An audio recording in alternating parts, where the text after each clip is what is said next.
ravens.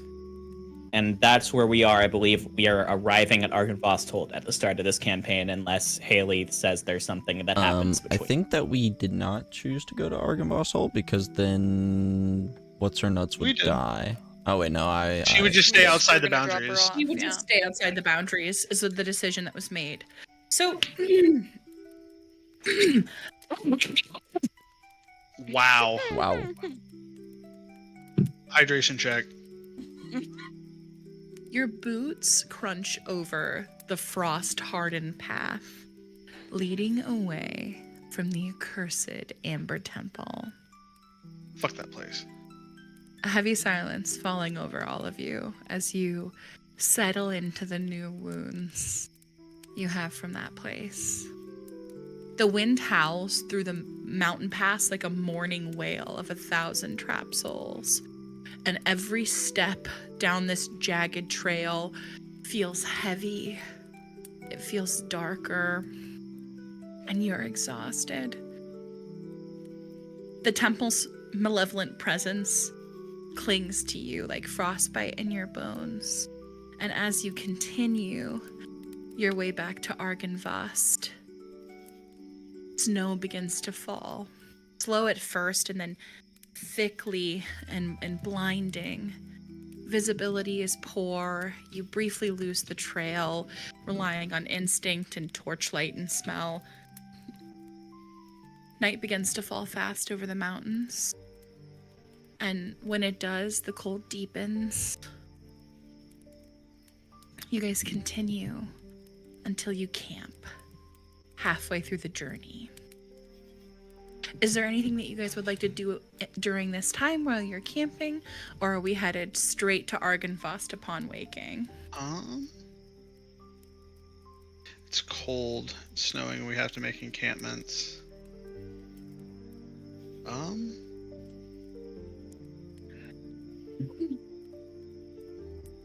No, I think at least Jaren's mind is pretty focused on getting back after that dream.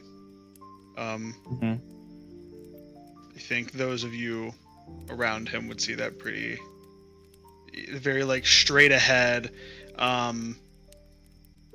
with a little bit of I'd say during this part of the journey, because we don't have carts, it's just like our backs and like our packs and stuff, right? I would I'd say, Thaddeus, come here. Can you hold this? And I'm going to give you my bag. And I'm going to shift into the larger wolf. As we like kind of go through this, is trying to help us lead through the snow. Even with the wind, the scent is hard, but I can still hear things a little bit better. And I kind of patrol the outside of our encampment for most of the evening. But if someone wants to say anything, they can. I will say, to add to the tension, anyone looking will see Malachi. You didn't know that Malachi had a sending stone to Tink on him until, obviously, the Amber Temple was just about over, and he sent a message to Tink. But anyone looking would see that Malachi now has the sending stone out for a lot of the night and is clutching it in his hand really, really tightly, kind of thumbing over it, kind of like wants to send some kind of message to Tink, but has no idea what to say. And spends most of the time doing that, and then after a few hours, takes Apollyon out of idle mode and sort of does this interesting thing where he kind of helps Apollyon preen and get his feathers in order. Heck yeah. Yeah, I know. I know. We don't get to do this enough. I'll help. And then occasionally you'll hear Apollyon just go like, and I'll be like, oh, okay, sorry, that was a good one. Question: what happens to said stone giants? The golem. They come with us. As long as you have It the comes with necklace, you. it comes. As long as Cool. you have the necklace. That motherfucker follows I got you. that. I got that necklace on. We're chilling. You guys sit silently, each sort of on your own, as the cold riles around you. All of you looking so fucking tired. Bones sort of languidly on his back, looking at the sky, buried underneath blankets as you sleep and rise again. The next day, it is quiet. There is not as much snow falling from the sky, just the gentle floating flurries that get stuck in your lashes as you continue your slightly arduous journey through the snow. The gnarled branches reaching towards you as you make your way back through the forest. You are so fucking tired of the Savalich Woods. It is abrasive, gnarled branches almost trip you from beneath the snow, but it's largely uneventful as you make your way to Argynvost. Morning breaks over the rotting bones of Barovia. The sky is a pale, watery color. And you find yourself following snow at first, but then a mud-caked path. Hooves have ripped up the earth. People walked here on a path. And as you approach and you become closer to these crumbled, lonely ruins of Argynvost, you hear chaos. Oh. There is a clattering of movement. You hear people talking.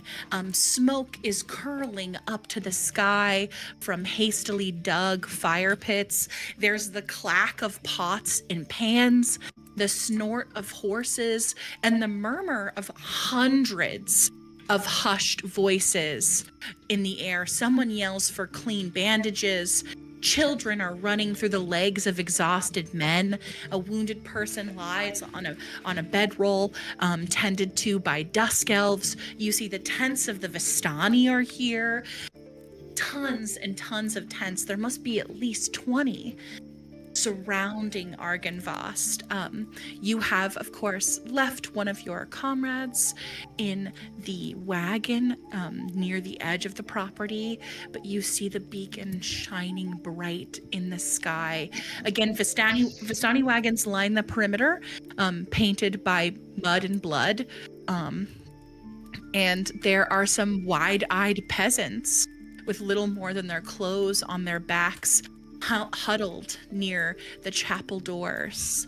And as you step into the courtyard, all of you returning from the Amber Temple, you hear two familiar voices bickering loudly back and forth. Let me scroll down. Uh-oh. Let me scroll down. We don't have time to waste. The people here need water. They are freezing. We cannot afford to wait for the storms to clear up. Boiling the snow is the quickest way to provide clean drinking water. I am not asking for your help with this. I am telling you. And you see Hope, this sort of regal visage, wearing full plate armor, her hair done up in a slick braid down her back, is standing face to face with someone that you recognize, twirling a knife between their fingers. One Safia Usara of the Vistani, the young lady who likes to sit atop the wagon and twiddle with knives. Clean water for all of them. I'm not here to serve anyone, especially not you, especially after the way you people look at us like we're tools to be used. You want me to boil your snow? Well, what do I get in return? You get to stay here and survive, Hope says, leaning in close. I am not asking for your respect. I'm not even asking for your help. I demand it. as a ticket for being here in this place. This isn't your home, Sophia says, stepping closer to her, inching close to her. They do not even turn towards you as you arrive. You see these two women are in an intense bout of tension. How far away are they from me, like currently? As we like. So you guys have made your way through some of these tents. They're right in front of you. You guys are pretty close to Argynvost. I'd say you're about 35 feet away from Argynvost and about 25 feet away from them. I think Elvina will have seen this too and been like, listen, if you don't want to help us survive, then you can take your whole camp and get the fuck out. The spots here are going to be for people who help everyone else, not just selfish assholes. Hope I'm turn. going to. Go ahead. I'm going to. Yeah. I'm going to come out of that large wolf form into my human. I'm not naked, I promise. I do have just like my normal gear on, mini coats, mini jackets. And I come out of that, and I go, hey, everyone just calm down. What's going on? Fill me in on what's going on. Darling, it's nice to see you. And I kind of I go up to her and grab her hand and acknowledge her before I say anything else. Make a persuasion check with disadvantage. Understood. I'm also gonna come up and be like, Elvina, all right, we can be cordial here. We don't need this bickering and fighting with all this stuff going on. You said persuasion? You make a persuasion check. Elvina, you can make an intimidation check. Flat. 4. Hope I got looks a at dirty you. 20. Hope looks at you, and you can recognize this in her face. When she turns toward you, she does a quick glance up and down you to make sure that you're not injured. Like her eyes do this so swiftly. You've seen I her do am this hurt. countless times. You see her eyes settle on the injuries on your arm, and then she turns back to Sophia. And what did you roll? What did you roll, Avina? A dirty 20. Woo! She turns back to her and she says, I don't have time for this. And you watch Hope flicks her fingers up, and our sweet Sophia is launched backwards and falls onto the ground. Launched like 10 or 15 feet and falls on the ground. She goes to reach for her dagger, like standing up, but sees Elvina and pauses. Water. Elvina's just gonna intently stare at her as well. Water is the issue here. Is that what I'm hearing? Sophia looks at Elvina and then looks at you as well.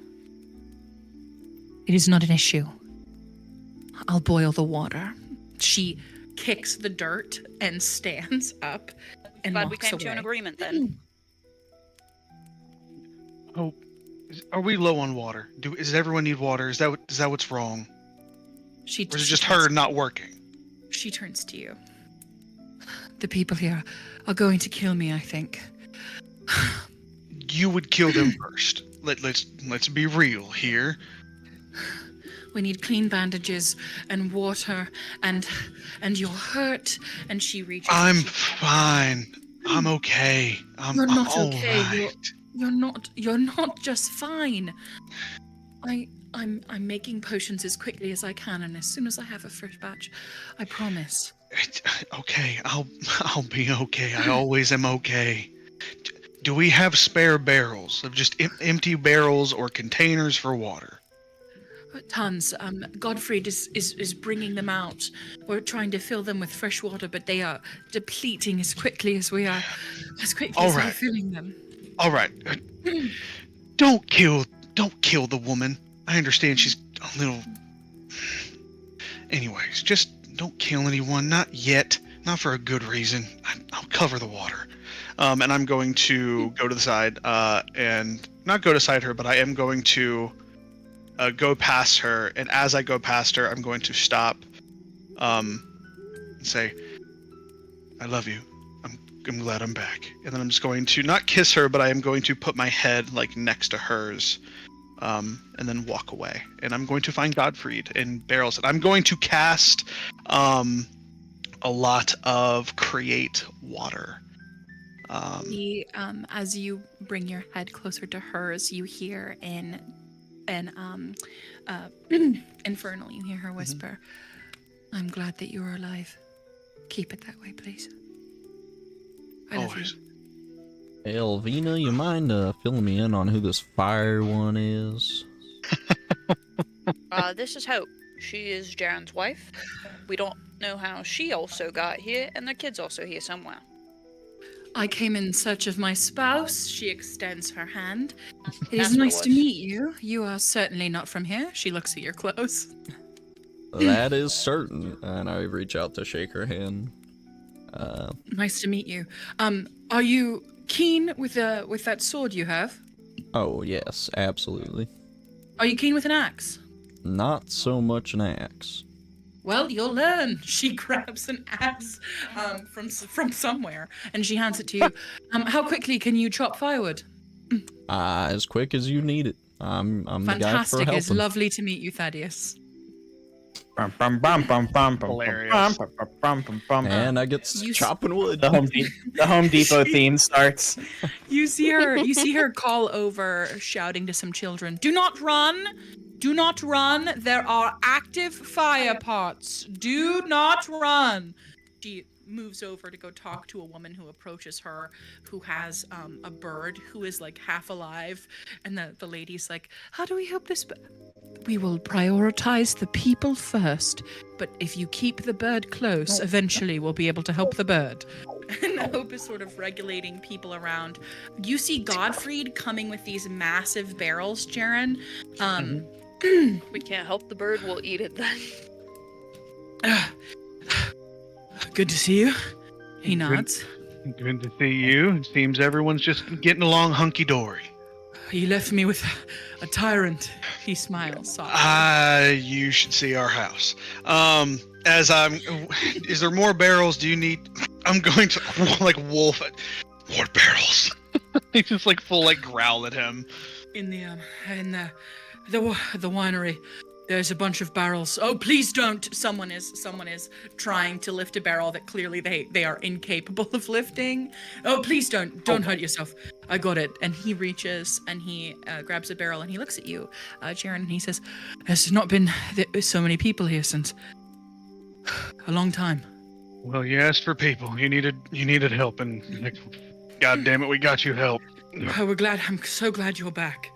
He touches your shoulder and puts the barrel on the ground. You see that there is someone who is casting create water as quickly as like they feasibly can into one of the barrels. One of the dusk elves just frantically, okay, all right, more water. Don't stop, or the lady will get mad. Don't stop, the lady will get mad. Oh my gosh. Hey man, when you get like general and not like general, but Aranes and hell, like we're running a tight ship here. A bunch of people are. She's going whole ass drill sergeant in here. Oh yeah. Moving around, you even see amongst the Vistani tents, Madame Ava's tent is also here. You see Gregor is helping set some things up, and you see Stanmere tending to a fire. He is standing. He is not lounging. He is moving. Everyone seems to be moving with an intense sense of purpose, but you were able to talk to any of the NPCs here that you would like. And interestingly enough, as you are looking over at Gregor, he is nailing one of the poles with a tent. You see standing next to him is Alexi. Esmeralda close behind, walking, holding a child, and talking to a woman who you know to be her cousin. They have made it out of Barovia. Or made it out of Ravenloft, excuse me. They got My out God. of Dodge. How'd you do? I did not think they'd be able to do that. I was like, that's the last time we're gonna see those characters. That's sad. I do want to say is like as I go up to the girl who is one of the Dusk Elves who is like making or creating water, like probably looking like more of a ritual incantation rather than just so inherent. Like it's going to take this girl a while. It's going to take an hour for like 10 gallons, and that's it. Yep. Me like 2 full barrels around my arm in a werewolf form is like, more barrels. Just set down the barrels in front of her and go, and I'll like. Her lip quivers, fully quivers. Good. We're almost running out.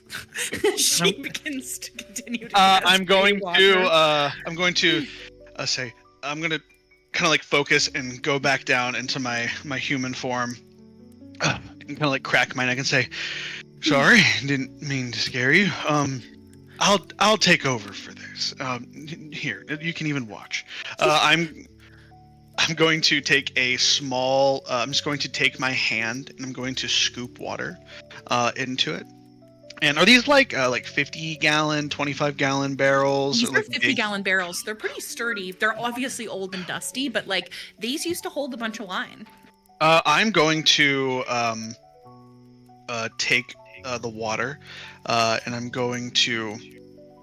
How do I want to do this actually?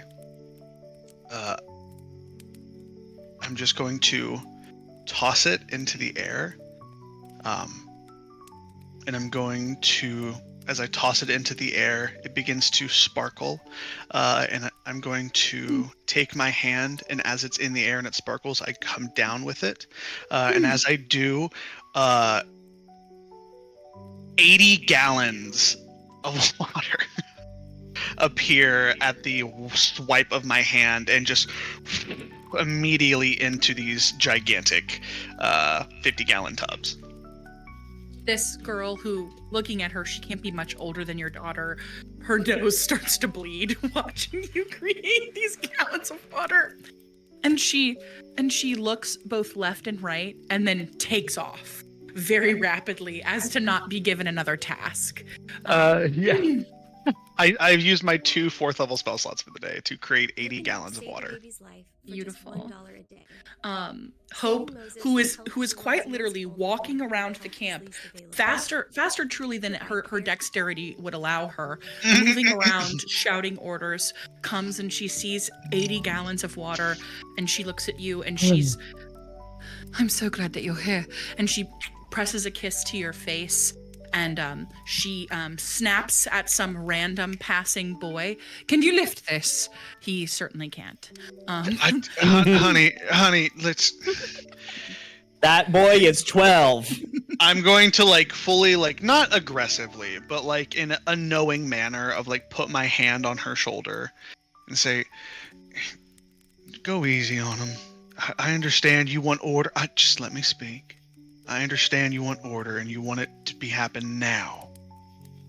These people have had a rough time. Let's just take it easy. I'm here. I can help. The others are here. Just breathe. Where's our daughter? He turns and you see half sort of around this very large building, moving these giant pieces of stone, is your daughter, who is moving almost as fervently as your wife. She is there. She's helping construct some kind of shield wall guardian barricade. That we have ballistas. It's a whole thing. I think as she says it's a whole thing, I think Hope kind of just catches me staring at her, like just lift these large mason stones and repairing, and I just kind of get lost at staring at her. She is laughing with some Vistana who are helping her carry these things. She is, strong. She catches your eye. We will all come together at the fire later if you'd like to talk to her during our time of rest. But it is not time for that yet. She holds up a finger and she begins to quickly race off in the direction of Gottfried, who looks terrified as she approaches. I'm just going to, oh Lord, like kind of to myself of, and I'm just going to take these barrels of water where they need to go and begin to distribute as I look around and see what everyone else is doing. Make an insight check with advantage real quick.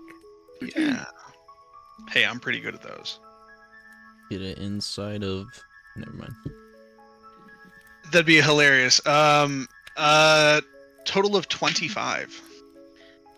Hope just got out of an argument with a random stranger. She's the happiest that she has been here in a minute. You can tell that she is feeling a lot of joy. You know that she loves helping people. And even though it is in an abrasive kind of straight to the point manner, this is her way of helping. Yeah, and I think I see that and then smile, knowing that's one of the things that I love about her. And I think in that balance of like, breathe, you need I know you won't actually take time, so just listen to me ramble for a second so you will breathe without you really realizing what I'm doing. Just taking a second, then letting her go off and do what she needs to do. Alvina, as you have just broken up with this fight with Safia and given her a harsh stare down, you see sort of meagerly limping toward you is Savage, one of the Dusk Elves who you first found within Argynvostholt, who had aided Hope in her journey there, approaches you, and he looks amongst your group, and he says, where is the master, Casimir? Has he fallen behind? Casimir sadly fallen in battle. That'd be like a deception thing. Yeah, you're lying. You're gonna make a deception check. I mean, technically, he fell in battle. Just to who? Ooh, that's a 12. Let me roll for Savage real quick. One moment.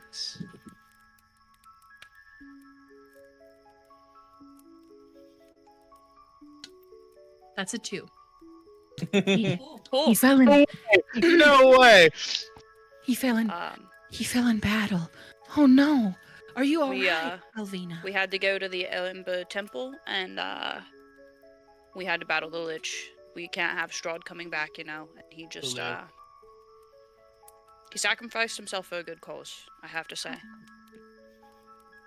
Well, then he will be hailed as a hero. We've mourned so many, and he leans in, and his body is covered in burns. He's missing an arm. He wraps one arm over your shoulders. You've seen too much death already. And he pats your head kind of gently. Well, I'm so glad that you were able to make it back, Alvina. It is again an honor to meet another, a woman of our kind. Thank you for leading us here. This has been really nice. Of course. Malachi is equal parts disgusted and impressed. There's an elder of our tribe who may want to speak to you later. They may want to know. I'll break the news a little later with everyone. They'll be heartbroken. But he died for a good cause in the fight to face Strahd. We all have our wounds, and his eyes sort of briefly settle on his non-existent left arm, and he looks up at you and he nods and limps away to go tell the other Dusk Elves that they have lost a comrade. Thaddeus, you are scanning over, looking over the camp before your body is quickly held very, very fast as you are wrapped up in a huge hug as you feel the arms of one Zuri Cortana, who is Luvash's wife, the woman that you comforted prior to leaving, and she has come over to hug you, and she says, Thaddeus, I'm so glad that you are okay. We have food here for you if you are hungry. You left some of your things, and she hands you a very, very nice suitcase that you know contains some fine clothes and some paper. I cannot believe that you left this. You had the watch in here, but it is gone. She hands it to you. That's all right. I appreciate you looking after my stuff. Of course. Food No will have to problem. wait. The mean one has ordered me to chop some wood, so I'm gonna go ahead and do that. The red woman. The red woman. The red woman. Be careful, she is quick. I'm also fairly quick, but I've seen her thrown somebody without even touching her, so I'm not gonna get on her bad side. She is not to be trifled with, no. She's very powerful magics. And her spear, I saw it on fire. It was the wildest thing you've ever seen. But when you are hungry, we will have food for you. How was your trip to the temple? I've only heard terrible things about that place. Well, She looks much better than the last time that you saw her. She's clearly Yes. eaten, and though she is still mourning her husband, she's happy that you're alive. well, as you said, it was terrible. Lots of vampire, lots of traps. There was a little fox. His girlfriend's probably dead. There was a little fox. Who is he? Dead girlfriend? Yeah. Mm-hmm. He's been His- at that temple His for. love was dead. You say? No. That is most heartbreaking. Good job, Thaddeus. Oh, I'm Really good. sorry. I didn't mean At to. making people cry. Lost his love. She falls. Well, She falls into your arms, a grieving mess. You lost it. There's an axe in your hand. Hey, question. Yeah. Would I can't remember her name, the weeping woman, is she here? That's her. This is her. This is her. That lost her daughter? That lost Luvash. Yeah. She also No, did lose. no. She also did lose her daughter as well. The but you one guys whose returned. daughter is what's her freaking Mad Mary. Yes. You Yes. don't know. Ah. You don't know. Mad Mary was in the village of Barovia, so you don't know if she's here or not. You could walk around, mayhap, and I see think if you Alvina could will. spot her. You do see some Barovians that you recognize, including Arabelle, Mirabelle, and Maria, who owned the inn that you guys first walked into, the Blood on the Vine Inn. You see them pushing each other, and you see that they are all sort of like clamoring and laughing and helping each other. But you can certainly look for her. Malachi, as you are moving around the camp, I would like you to make a perception check, please. Ew. Yeah, because this is Malachi's first time here, or at least first time here in this case, in this state. Excuse me, a perception State you of- said. Illinois. The state of Illinois. state of yeah. God, I hate Good old Illinois. Sadness. Chicago. 21. 18 plus 3. 21 is pretty good. You see a dark-skinned man. He's wearing sort of a vest with these kind of bohemian style pants. Looks at you quizzically, quite intently. He's assisting with the setup of one of the tents. You would recognize this man. This is Gregor. This is Gregor. He is one of the Vistani. You've seen him before because he has had some dialogues, not good ones, with Danica in the past. Got it. And he is looking at you, same as you, now catching his eye, and he gives you a nod. Mm-hmm. But there are a bunch of people around. You see at some point Hope finds bones and Bones is put to capital W work. It is snowing outside. At one point, he removes his shirt because he is sweating so heavily. Is there anything else or anyone else would like to approach or talk to? All of the Vistani are here, including Madame Ava, Esmeralda, Alexi, Zuri, Arabelle, who is here, who has lost her dad. All of the Dusk Elves are here, and there are definitely some Barovians. What was your perception check to look around the camp, Elvina? Oh shit! I'm sorry. I didn't realize you asked me for that. Before we move on to 16. Elvina, can I narrate a thing that Malachi is doing? Of course. Yeah. So, as Malachi looks around, nods at Gregor, kind of like, you fought with Elvina. Hey, same. We're in it together right now. Malachi is going to go ahead and put before they left, he put Little man. Apollyon back into the statue form. Is going to re-summon Apollyon, and is going to put a hand on Apollyon's head and go, all right, looks like we need to find some food for these guys. And I'm going to use, and this is an Eldritch Invocation. I'm going to do the Gaze of Two Minds Eldritch Invocation on Apollyon, which basically allows me to see through his senses.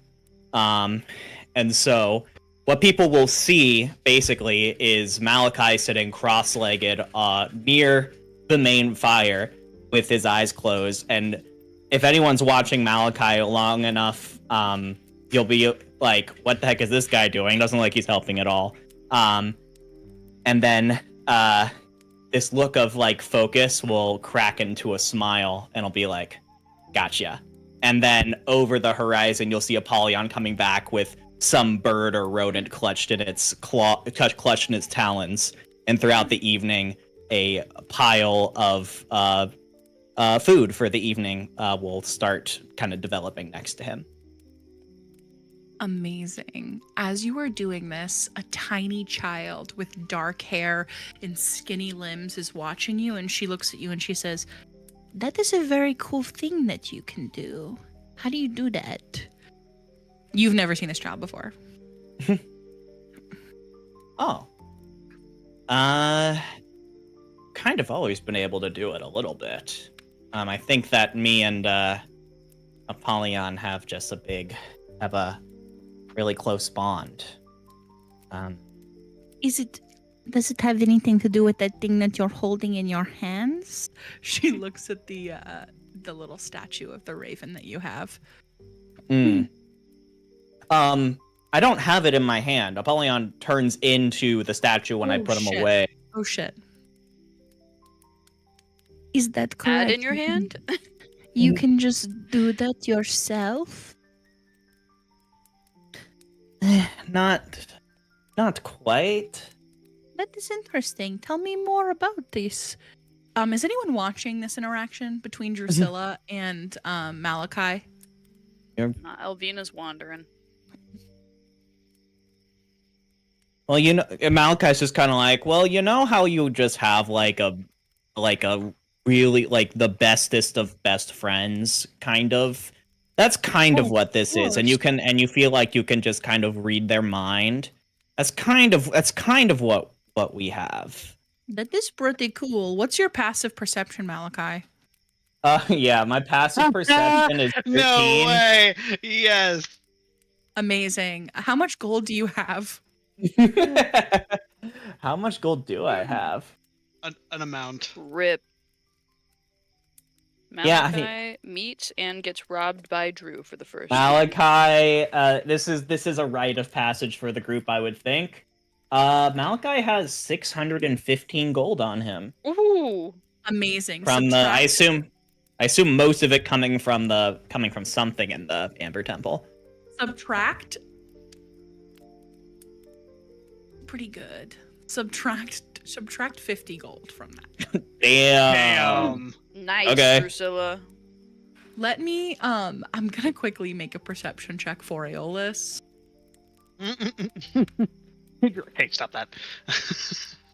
I feel like any I mean honestly Malachi has no reason to suspect this child of stealing, and two, even if he did, his attention is split between this and Apollyon senses right now, so like he wouldn't notice shit. I'll make him roll with disadvantage, but he's pretty keen on Drew's shenanigans. Yes, he Mhm. is. True. That's a natural one. Oh. Yep. I'm stolen from. Yikes. Anyways, it was like super good to talk to you. Goodbye. She quickly. Goodbye. Sayonara. What is with this strange lost child? She is jingling as she runs past you, Malachi, and you do notice that one of her pockets has like a suspiciously large bulge in it, like she is carrying something very big. As she Don't remember that. races off very quickly. It's just gold. It's just gold. I feel like Fine. Elvina and her wandering would be like, I saw Drusilla running and then like looks over to Malachi and be like, yeah, she does that, mate. Hello, Elvina. Goodbye, Elvina. As she runs past you very quickly. You know that Elvina lost just sort of, like, child? nodding. Yeah, that's Aeolus's. He sort of adopted it. And she Yep, definitely She's a like little bit of it's a- rummaging through his bag. Yep, definitely less gold in here than before. She's a bit of a menace. He's trying to curb her habits, but the one member that he gave her permission to rob from anymore is no longer in our party. So here we are. Oh. Well, it's fine. Gold is gold. It comes and goes. It comes and goes. I'll find it somewhere. It barely even means anything here anyways. This is true. Elvina will continue on her journey of walking around and just looking at people and sort of getting a head count. What was your roll on your perception check? I'm so sorry you told me and I forgot. It was a instantly. 16, I believe. On a 16, there are so many people moving around you, so many different faces. A lot of people you don't recognize as you pass. Say hello, Elvina. That hurt.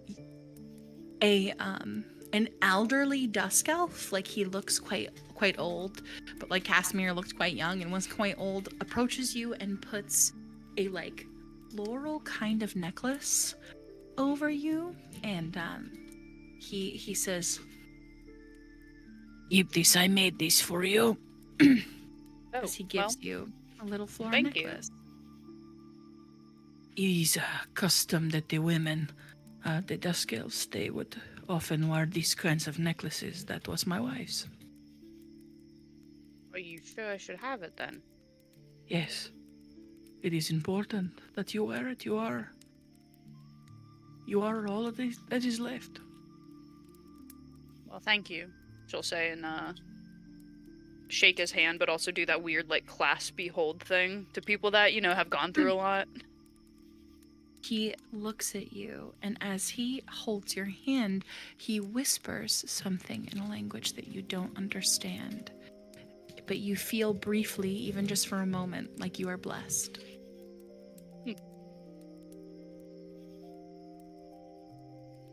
Thaddeus, as you are chopping wood, Gregor approaches you. Hello, my friend. Gregor, good to see you. How you been? It's good to see you. This is your watch. He hands it back to you. Ah, where'd you find this at? Some child. Child. She is fast, but not fast enough. She will learn. Well, I appreciate that. Would you mind taking this? I have like 6 stacks of wood, just hammering away. I'm going. Would you mind taking this wood over to the mean red one? Yes, of course. I will take it to Hope. No problem. He reaches down and he tilts his head towards Malachi. You are, you know, the keepers of the feather.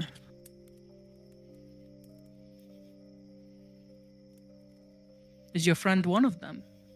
He's a raven.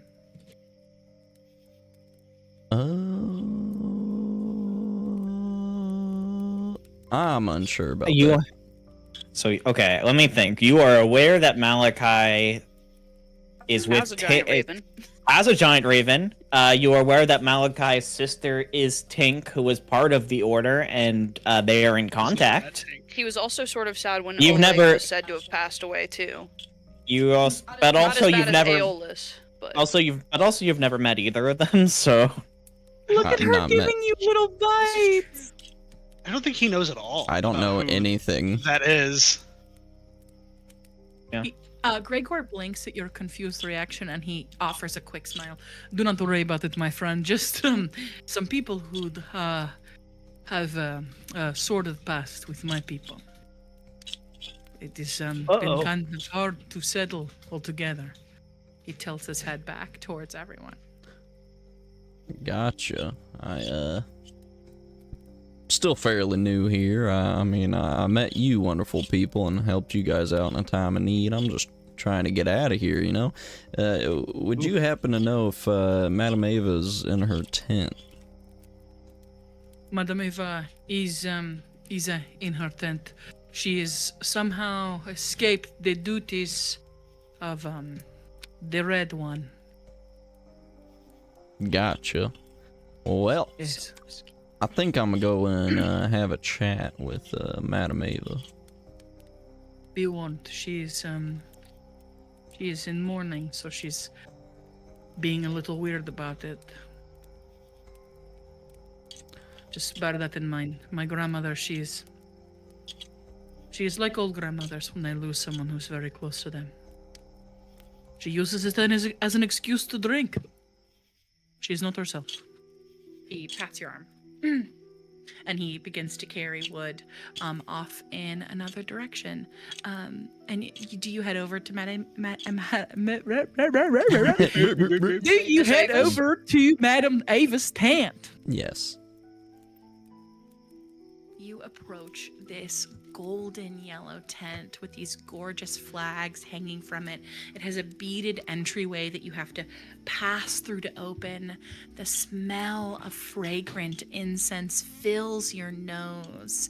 It's like a citrus, like a smoky citrus. There are a bunch of pillows all over the ground. There is a rug, and sitting at a small table, small like a sort of Japanese style table on the ground, is Madame Ava, but she is shrouded in this black mesh over top of her ancient skin. You can still hear her necklaces and beads rattling from beneath this mesh, but as you come in, before you even step in, you hear, Hello, Thaddeus. excuse me, that's not her voice. Hello, Thaddeus. Come in. Madame Ava, how are you doing? Not great. My grandchildren are dead. That's... No, come. Do not retreat. Here, have a drink. She begins to pour some alcohol for you from her like little beaded flask. Is Earl, I there thought- anything I can get you, or are you doing all right? All of her grandkids are dead? Not all of her grandchildren. Some of her grandchildren are dead. You know, I am doing fine. How can I help you, Thaddeus? I sense something from you. Something intense. Well, I'm just trying to get out of here. I've had enough of this place, honestly. I've done my best to help around, but like, this place is messed up. It is. So I was wondering if you could give me any advice on how to get out of here. It seems like, just from all these people being here and from scuttlebutt that I've heard, seems like there's going to be some kind of battle. and I don't know if I'm looking to be a part of it. Are you feeling nervous, that is? No, I just, you know, I'm out here to make coin, and the reason I was sent out here isn't even real, so I'm just trying to get out. What? Your desire for coin is an interesting one. It has led you down many paths I can feel. Some bad, some good. Does your desire for coin outweigh your will to live? In some cases. Does your freedom outweigh your desire for coin?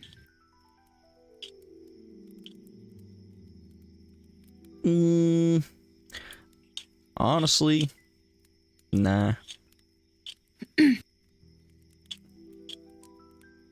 Interesting. So you are in fact not tired of this place, but tired of the lack of coin.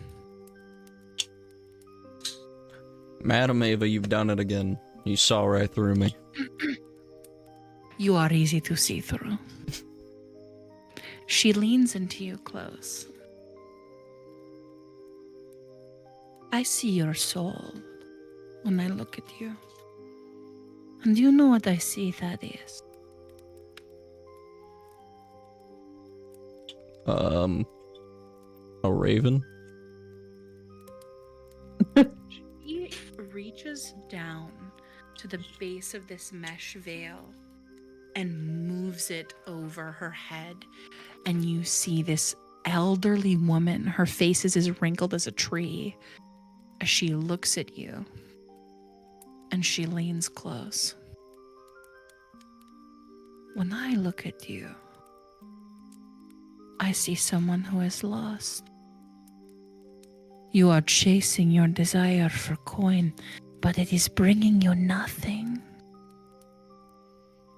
You have more coin than you've ever had that is here, but it wouldn't matter because you are still thirsty for something. Do you know what that is? Food? She takes out her cards and begins to gently shuffle them with these old fingers, moving faster than maybe you're comfortable with. Oh. She, in an arch, lays the cards out on a small table in front of you. Tell me, Thaddeus, what you are hungry for. As she runs her fingers over the card and gestures for you to grab one. I reach out and pick up card on the right if there's like an order to him. Thaddeus wants money. What do you, Alan, think that Thaddeus needs? Thaddeus needs to break free from the coin one thing, honestly. He really needs to just live his life as he wants rather than just chasing money. What do you think it would be better for him to chase? His passion of wanting to be a newfound lawyer. You hold a card up in your hand, and it is of a knight on a steed. And she looks and she says, "Ah, there it is. The hero card." She takes it from your hands and holds it, her fingers tracing it. My grandson, Luvash, he once pulled this card. Though you think you are chasing coin, Thaddeus, I think that your true goal is to help others. And you must disguise it as something else or admit something vulnerable. She gently holds the card to her chest. My Luvash was a lot like you.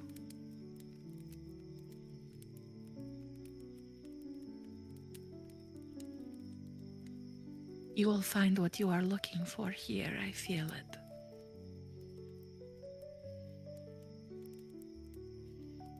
So this passion you have as a lawyer, do you do property law? Not property per se. I'm looking to persecute a That's small child who has stolen a great amount of incense from me. I've heard about this child. I've heard from others that you really love to play pranks, and I feel like right now, something that you would like is a good prank. I am listening. How could we prank this small child into stealing less?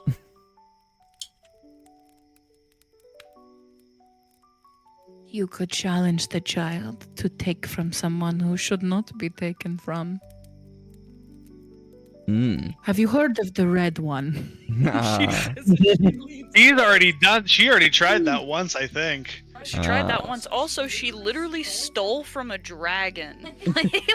Girl does not give a fuck, This and girl I'm just has so some here for sneaky, it. sticky fingers, man. I can sense the fear the child has of the red one. If you are to challenge the child to take from the red one something important to her. Madame Ava closes her eyes and she taps her fingers gently on her wooden table. You can tell that she's thinking. Ah, there it is. The red one has something more important to her than her spear or her armor. There is a blanket she keeps.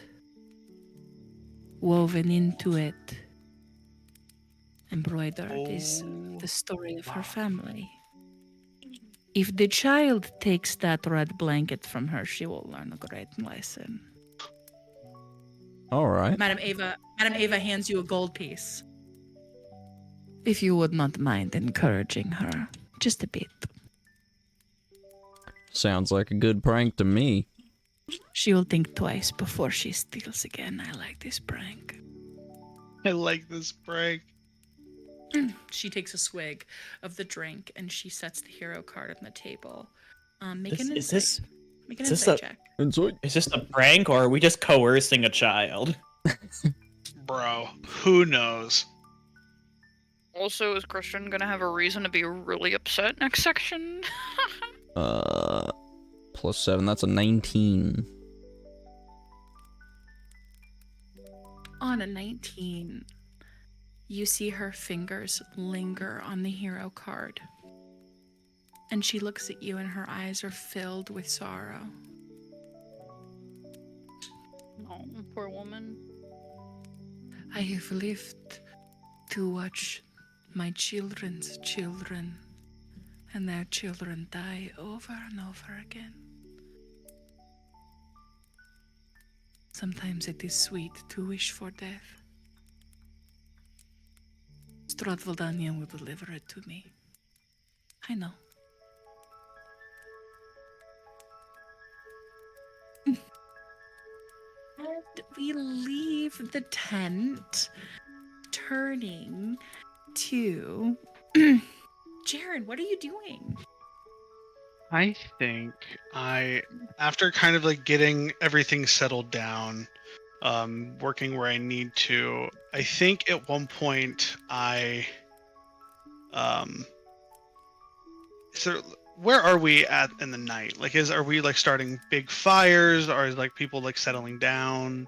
Evening is approaching quickly, and the hustle and bustle dies down as the night sky begins to take over. It is cold. You know that your spouse is outside tending to a fire, whereat sits your daughter and a few others. Soup was served at dinner, heaping bowls of it. It was too spicy for everyone to handle, but they're eating it still. It's perfect. It's It is perfect. I think I am I think at one point my mind continues to wander towards the top of the building, where that true like holy light comes down. This beautiful beacon is lighting up this whole courtyard in this sort of Yeah. like moonlight glow. I think my mind continues to go to that place and wants to go there, but doesn't feel like he's not giving himself permission to go yet. And from there, his mind directly goes towards. I think at one point he got up to go inside to fetch like a big barrel of water for everyone, and thinks about going upstairs and doesn't, and picks it up and begins to walk outside. And he stops in the big doorway at the front, and looks over to see Hope and Isabel sitting next to each other, the firelight flickering off their face. And I think he pauses for just a moment, takes a big breath, and continues on. And says, "Water's up." He sets it down next to where most people are kind of sitting and still kind of eating, and then walks over and I think sits not directly next to her, but I think sits like maybe like adjacent facing Isabel, while we all eat. You see, I know you said the soup is spicy for everyone, but I just imagine like Bones and Elvina are like, this is fucking fire. That shit that we It's had on the good. boat was terrible. They're so used to like trash shit food that they're like, this is awesome. I fully imagine like me walking over with this like thing of water, and everyone's like, like full like hard breathing in between, and you look over, and I just see you and Bones going, "Oh, this is the shit." And I look. No palate at all in Barovia. I don't- to get like boiled potatoes. What So is there's this? a little bit of spice. The food Hope makes, mwah, irresistible. I'm I am a Barovian. My environment has toughened me, but I've never once used my taste buds. Oh, and I think I sit there, and I don't make eye contact yet, but I do begin to eat with them and say,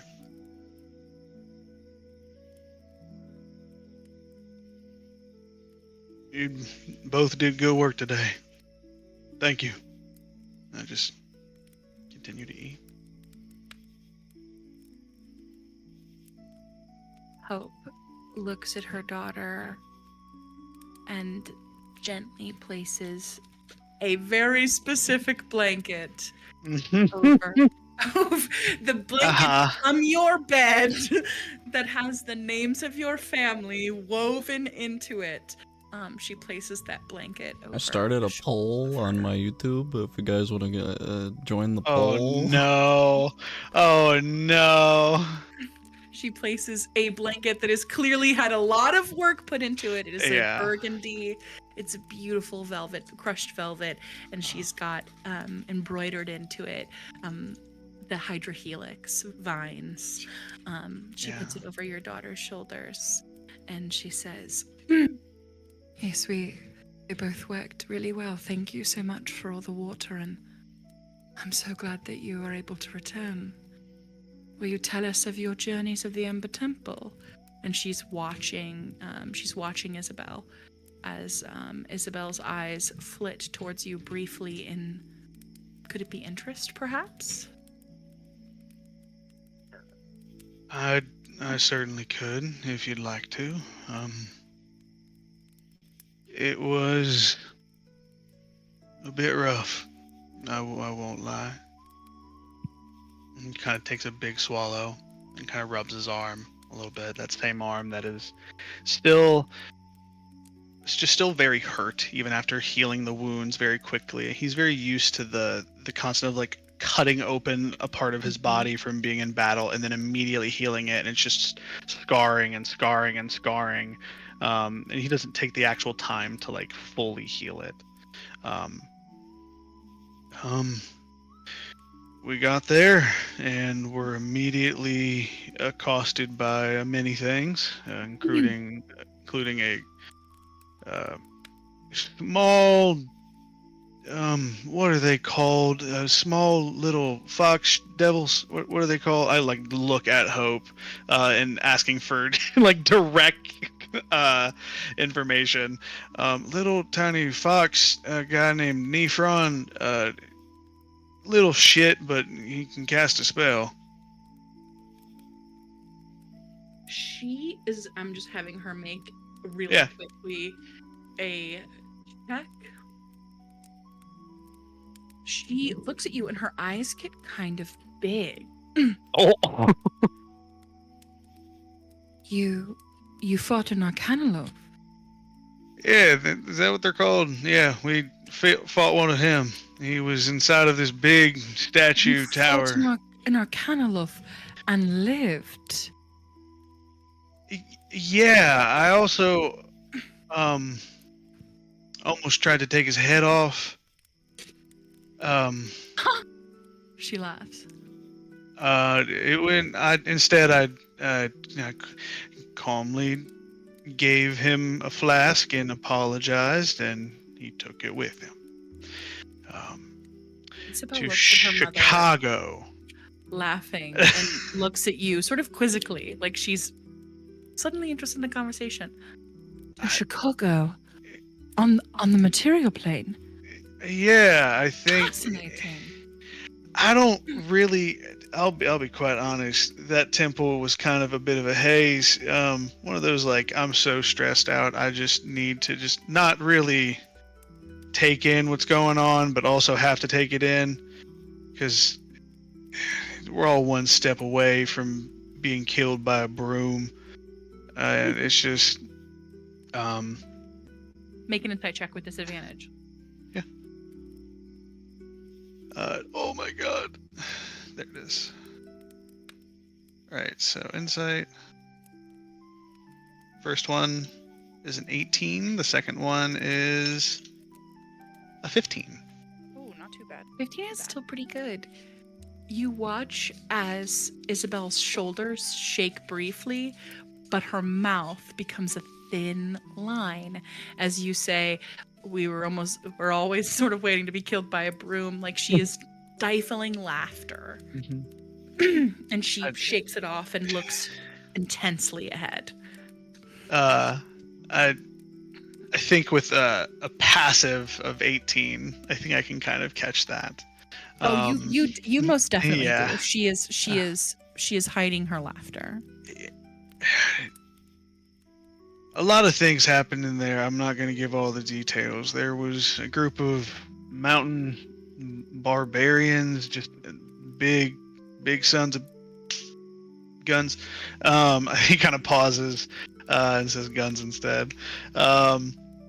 And there was also wasn't quite a lich, but it was to some degree. It's very. He still had a phylactery. I think that's what ale is called. I think as he begins to think about the lich, his mind immediately goes to the lich's skull turning to the side and looking and pointing, and all I see is Isabel as the backup for a ritual, and I kind of sink into that a little bit and go, yeah, but he's dead. He's real dead. And I kind of get a little growl about it. I'm glad that you've survived. Hope stands and she presses in your hand a vial of red liquid that you know to be a potion of greater healing. And she presses a kiss into your head and she says, I must briefly tend to something. She's lying, you know this. Immediately. Are you sure? What do you need to? What do No, you need no, to get? it'll just be a moment. That's another lie. She Just begins to Claire. she begins to step away. And you are left around this fire with Isabel and this tapestry over her shoulders.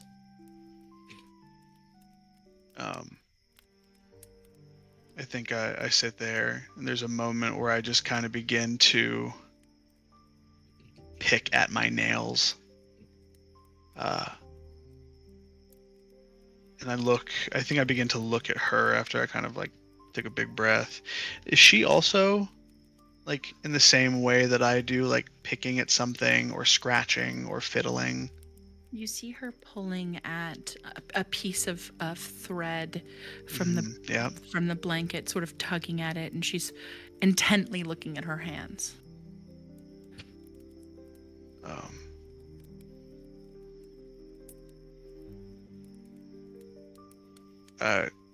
He kind of like gets choked for a second and says, I like the texture when you go into long strokes of the blanket. It's nice. She worked very hard on this blanket. She did. She very much did. You should have seen her when I almost spilled her wine on it. That was quite a day.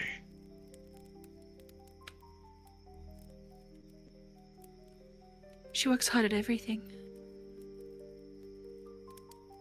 I would agree. One of the hardest workers I know. You seem to take after her in that way.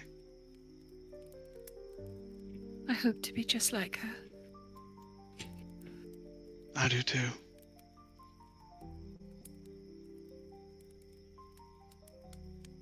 She takes a big intake of breath, and she finally settles her gaze on you. And she looks really determined. You hurt my mother. I used to listen to her cry. Every night. She says your name in her sleep.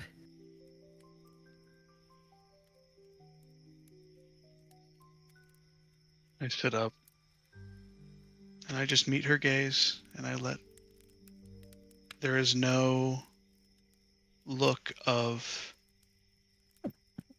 shying away, justifying, ignoring. It is just a look of pure listening and just taking it in. She needed you very much. You see her lip get tight in a way that you remember.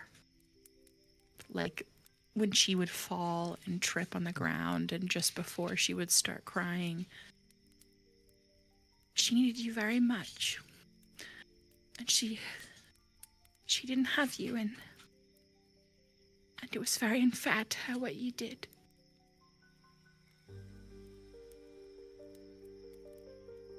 She missed you very much.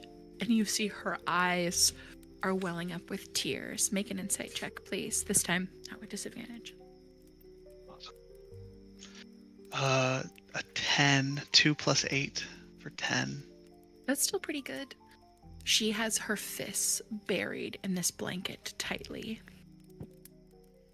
She would cry for you.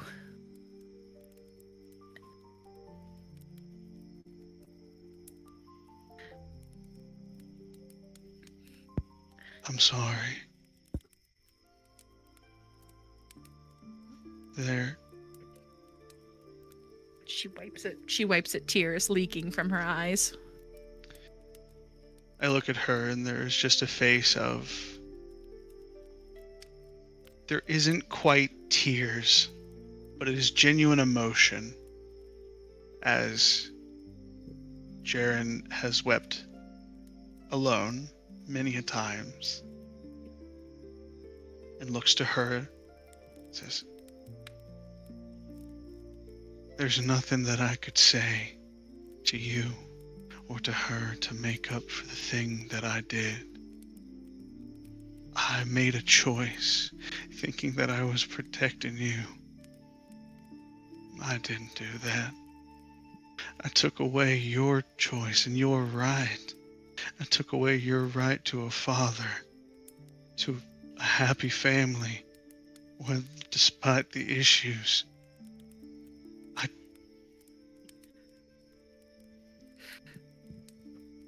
Her What? lips get really tight. I'm sorry. From the deepest part of my heart, I'm sorry. There's nothing that I can do to change what I did. And I'm not shying away from the fact of what I did. And I'm not asking you to forgive me. I could never do that. How selfish of me.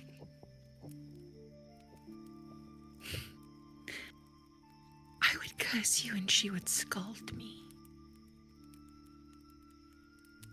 And you both had every right to. Maybe not the way your mom does, but your mom, like the rest of us, has a hard time with emotions. You probably better than us, but who am I to say? I think Jaren begins to tremble in his face. I would call out to you. And I would pray that you would hear me. She would pray too. See her tighten.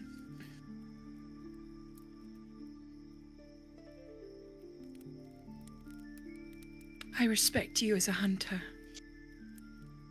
And I know that you are strong. And you are valiant.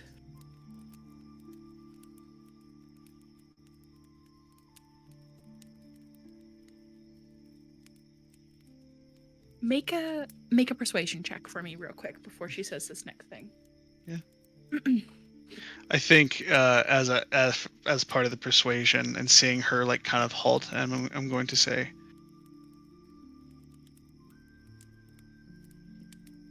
"You are my daughter. You can speak your mind like I know you can." And I'm going to persuade. I'm so bad at these. 8. Oh, unfortunate. Feel bad. And I know that she loves you. And she has asked me to respect you, so I will. As a man. But when I did you.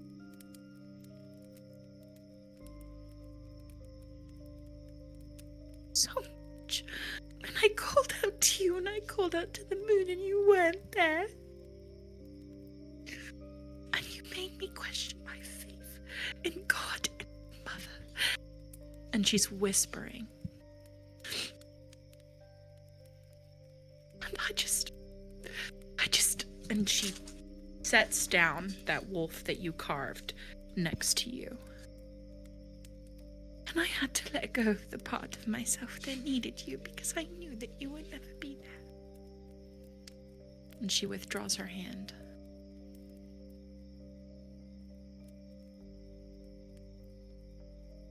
I think there is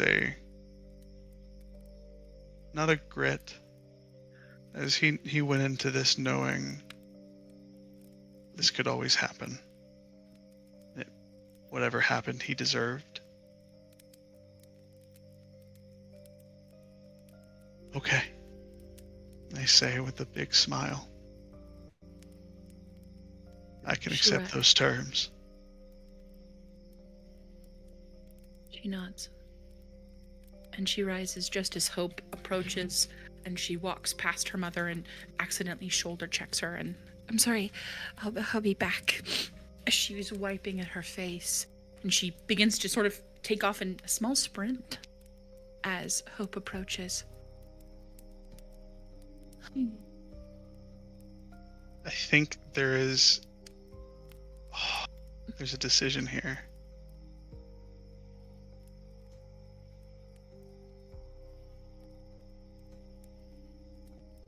I think I should talk to her. So I look to Hope with a smile and the tears finally able to flow.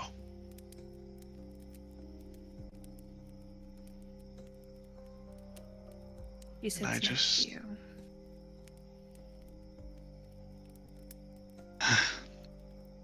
Well, the hardest thing I've ever had to do in my life is over. And I'm just looking into the fire.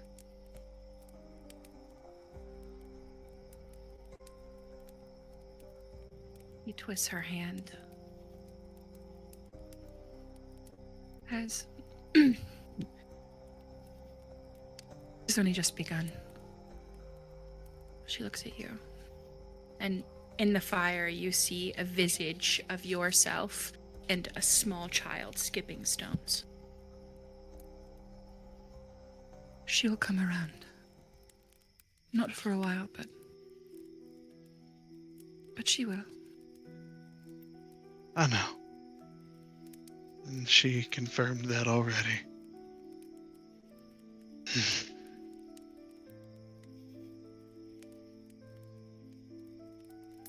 I need to tell you something. And I look to her, and there is complete composure. She straightens her back, and you see materializing in her hand is a spear that she pulls across her lap. You won't need that now, but you're gonna wanna. What? She When we- says this in Infernal. I begin to whisper to her. When we killed that thing, when we killed that lich, that power that was connected to Strahd, it was the whole thing keeping Strahd alive. Or at least able to come back. She's been killed many a times from what we hear, but she just keeps coming back. Binding herself to the lich. Yeah. During the process of melting down this black orb phylactery and holy water, it took a lot out of me. I don't have all the right materials, and I didn't have all the energy to do so. But I did. And I sat for 5 minutes. That's all I needed was 5 minutes. He came to me. He kind of scratched his beard. And he showed me some things.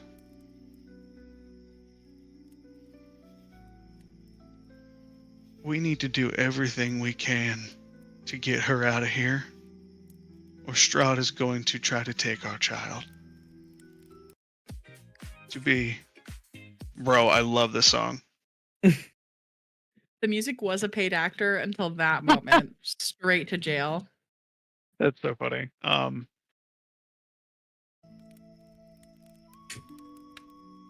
Strahd wants to be done with her deal, her shit ass deal that she now is bored of. And she wants a replacement. The fire in front of you is growing in intensity, but you see Hope is wearing this flat face of composure as the fire rises in this kind of purple hue. Does she explain how that intends to happen? Did the Lich tell you? No, I was a little angry at the time. She nods. I will not let that vampire within the sight of my daughter ever again. Also, Will you? my brain. Okay, here we go. It's not just our daughter. It's Elvina's. a babe, a small child. Whose children aren't in Barovia? She says. You know, I've been saying for weeks that this is just all a big fever dream, and I just want to wake up. So there is some kind of ritual that she thinks that both children will suffice for. Well, no. It seems if one goes away, then it's our girl. The babe's the first one up. But I don't think it'll work.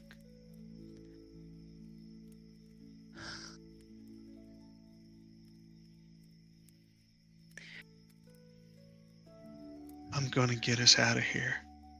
And I kind of put my hand on hers, and that fire in my hand has that ever cold touch to it. And I just put my big hand on hers. I'm gonna get us out of here. And I mean it. She looks at you underneath her lashes and she says, I believe you. Good. You know I don't like liars. She smiles. I mean, if I can free myself from hell, what is this place but another hell? Oh yeah, apparently I'm from here. That's a fun detail. You from here? Yeah. I think there's just a genuine, like, Jaren is at the point of where, like, we're so emotional, like, dumping, where he's just smiling through the details of, at some point you just have to stop. You just have to smile through it. All right. So Are there any other things that you would like to share? She says, just absorbing. There's a moment where, like, is there anything else? And, like, there's a moment where he's like, should I... You know, she appreciates it more when, even if she does get more mad, she appreciates it if I just get it all done at once, because she's proactive about it. Yeah, I found out who my dad is.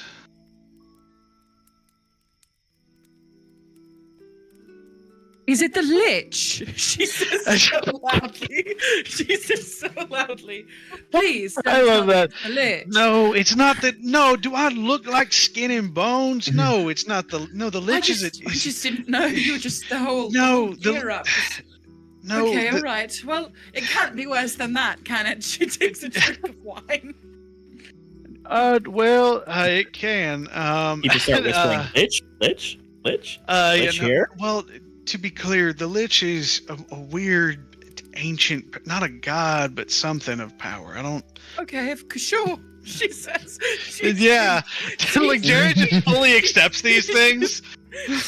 She's finished the whole glass. Yeah, I mean, why not? Fuck. She sets it down. Yeah. And this one's. I'll be honest. I probably should have said this one first. The man who... The wolf that attacked us that night. Her back gets, like, really rigid. Two things. He's here. And he's my dad. The glass shatters in her hand. I told you it could get worse. I don't know why you picked up the glass. She runs her tongue over her teeth, and she sighs. If we have... Oh, I don't want to bring her... No, there's a big fuck you. We'll get out the diary, and I'll let you look at it if you want. I'm sorry, the what? In Infernal, I say we have Strahd's diary. And it has stuff about information we might want. But it also makes her voice echo out like omnisciently. It's kind of real creepy. Good, great. Oh, fucking Christ, how are you? She was like full days. Like, She looks at you. She looks at you. She looks at you. She clocks the days. She hands you her bottle of wine. yeah, I also gave that Arcanoloth my flask before he went to Chicago, and I forgot to take it back. That is. It's fine. I don't need the drink. I don't need the That drink. is the And- biggest tragedy in all this. And she Yeah. she is clearly assessing this. Yeah. Can Thaddeus have canonly be like he was in the shadows, you know, he's a sneaky man. Could he have canonly been listening to this entire thing go on? Do you know Infernal? Let me double check. They are speaking in Infernal to each other. It does sound like hex clicks, Even- hisses, and even- odd noises. I think even the interaction between you and between you and Isabel probably would have been an Infernal as well. Yeah. Just The home because I think language. that is kind of the home language. That is the piece of her culture that she holds on to like tightly. Yes, Her language is yes. important to her. So Unfortunately, do you understand I do not. Infernal? I mean, you can definitely have been hiding in the shadows. I mean, throughout this entire conversation, I was looking for Drusilla. I would say you would hear certain words that I don't think quite have an Infernal direct translation. So like the word lich probably would have came out when I said Isabel, or if I said like the Amber Temple, that's its name, that's the proper noun. Can I just things like that. retcon my draconic for Infernal? So retro, you can retcon that. Retroactively, you do see just a little bit earlier a young Drusilla being chased by a cloak, a cape of billowing, if you will.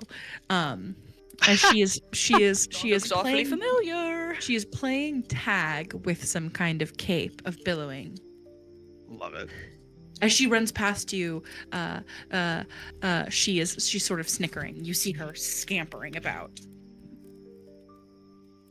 Mischievous. I point at her. I just straight up point at her and say, Get her! No joking.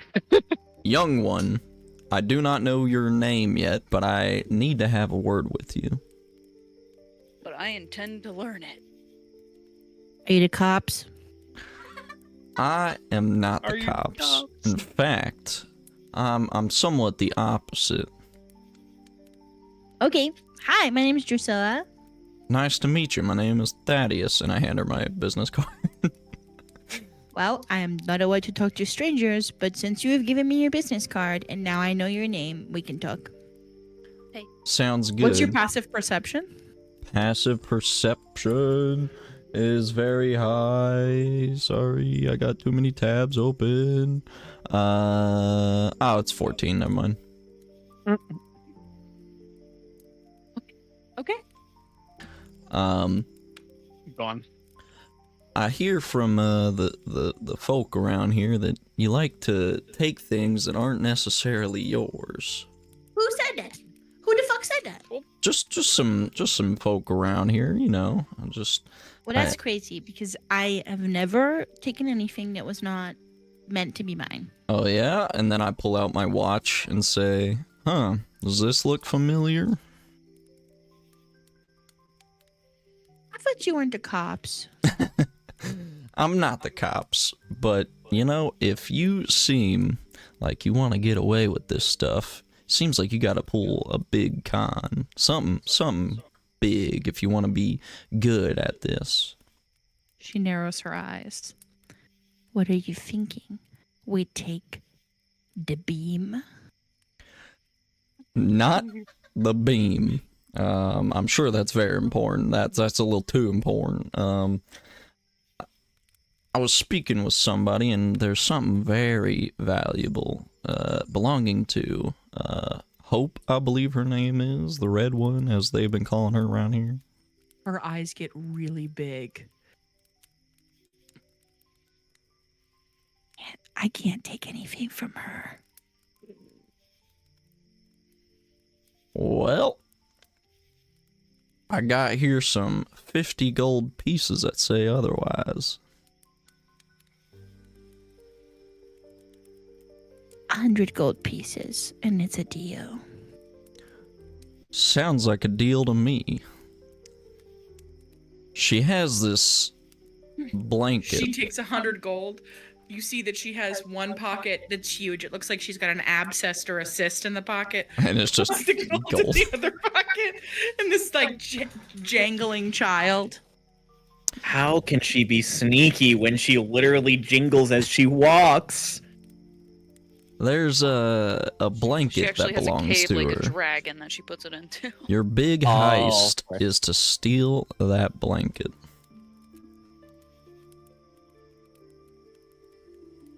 No, I think you accidentally muted yourself. Just any of her blankets that she has? No. This one has a history written on it of her family.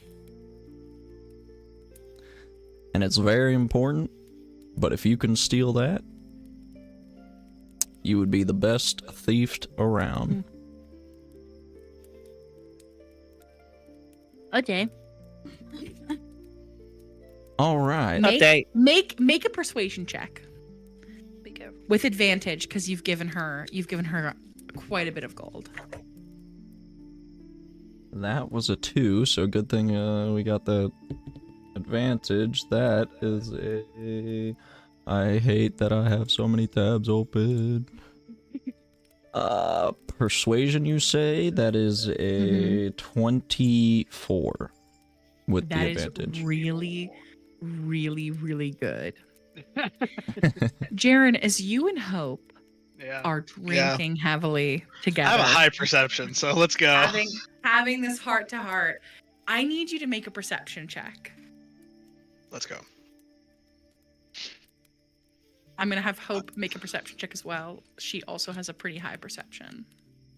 Also, the reason why I thought it was a big character moment for Thaddeus to hear this conversation is he could actually finally have a reason to break free from the coin and just protect these children. Yeah. Oh yeah, no, that's perfect. I love that. That's gonna be a 16. That's I got an 8 plus 8. Ooh. But I do have a passive of 18. A 16 is good. I am gonna make a stealth check for our sweet, sweet girl Drew. Oh, I will tell you, she does have a plus 8. Okay? I'm gonna move Okay. the dice here. Right? She's got a plus 8. 14. 22, baby. Let's fucking go, Drew. Yeah, Um, yeah. As I you don't were see it. listening to this conversation, Thaddeus, from the outskirts at the side of the temple, silently watching this child, her feet, she rolls them on the ground slowly, narrowly, moving swiftly. This cloak, this cape of billowing, you see wraps her up. It is dark, and it's like blue color. As she slowly broaches, you see Hope. You see this giant fire, this roaring fire, the reflection of this child's face, but she is moving so quietly. You watch her. As she goes to reach for it, I just say, "Hey, that doesn't belong to you. You shouldn't be doing that."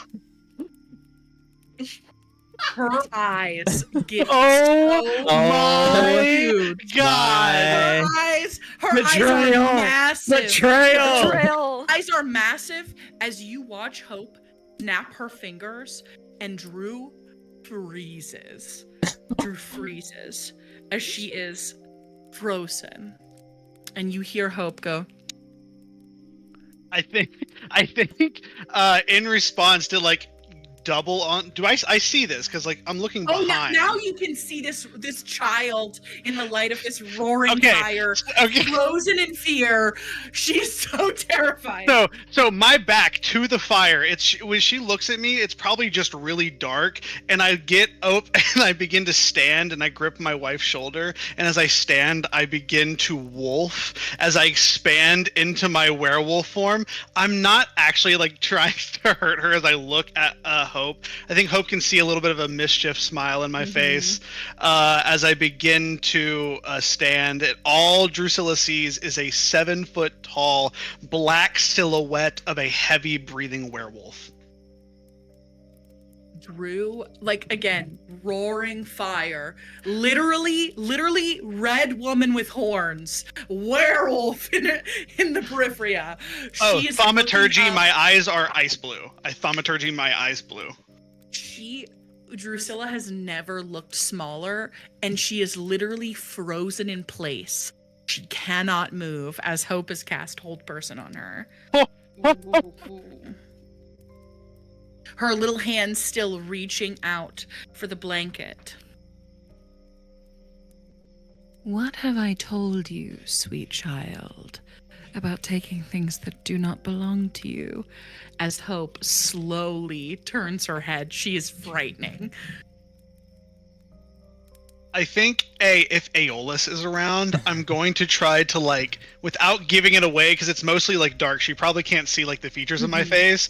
I'm going to try to find the person who has dark vision and can probably see my face like at least a little bit better, and like try to like be like, I'm not actually doing anything, trying to convey that I'm instilling a discipline. That's all this is. I think that Aeolus has been in the.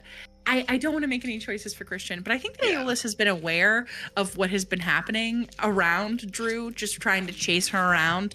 Like, she was playing hide and seek with Aeolus, and it was really just her abandoning Aeolus and playing tag with the game of going. So Aeolus is perfectly aware, and I think at this moment is consenting to this discipline. It was more just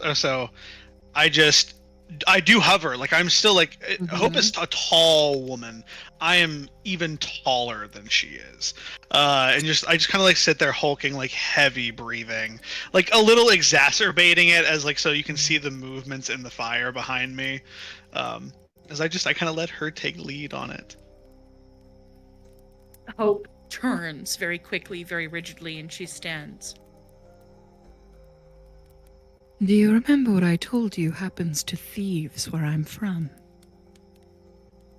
Little Drew, you guys remember Hope? The whisper into Drew's ear. Little Drew suddenly can move, and she nods, her lip quivering. And what do you think shall become of you? Should you steal from me? She bends low. Should I punish you in the same way? Drew shakes her head frantically. Then how do you think you should be punished? Hope extends her hand. Drew takes mountains of gold and puts it in her hands.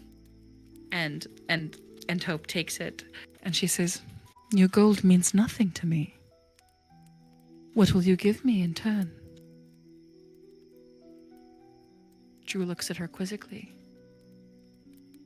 I just want your word, child.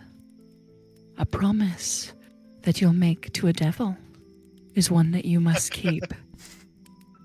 So good. Or there will be cruel consequences. The consequences of my people will befall you, and I will make sure of that. Drew nods. She's about to cry. You will never take from me again, or any of my friends. Do you understand, child? Drew nods. Now find your father and deliver him this gold, and you'll return it to whoever you got it from. She nods and she takes off. You see Aeolus is quickly behind her, sort of grabs her. I told you not to steal, Drew. Yes. Yes. Aeolus pats her back and walks away as she retreats with her gold, and she turns and she looks at you. I go back to my human form and kind of look around because obviously this is a display. Like, this probably gets the attention of a good amount of people, and I try to look to those who have disapproving eyes, and I go, All right, if you're gonna judge me, she tried to steal. No, she did steal from a dragon. So I think she can take a little bit of an accosting to prevent her from dying. And then I just look away and look back to Hope. You see that some of the Dusk Elves are looking you up and down quizzically, like uncomfortably. There are some Barovians who are sort of moving back in fear, but they know that obviously you cannot be a servant of Strahd because you're here. So they nod, and you hear two like Barovian women whisper to themselves, "No wonder it is he who lies with the Red Woman. She lays with wolves." As they talk about the Red Woman, which is like most assuredly racist, right? Oh yeah. Considering I like that. So this is just The red one. They call her the Red One. Her skin is purple. Yeah. There's like the Red One, and I'm like, should I tell them to not let her hear that? Like, not that she actually would do anything, but like, it does not matter. The fact that she is a tiefling and is probably one of the only tieflings ever seen in Barovia, second to Aeolus. It is clear that there is some kind of like species breakdown as she sits across from you. Feels bad.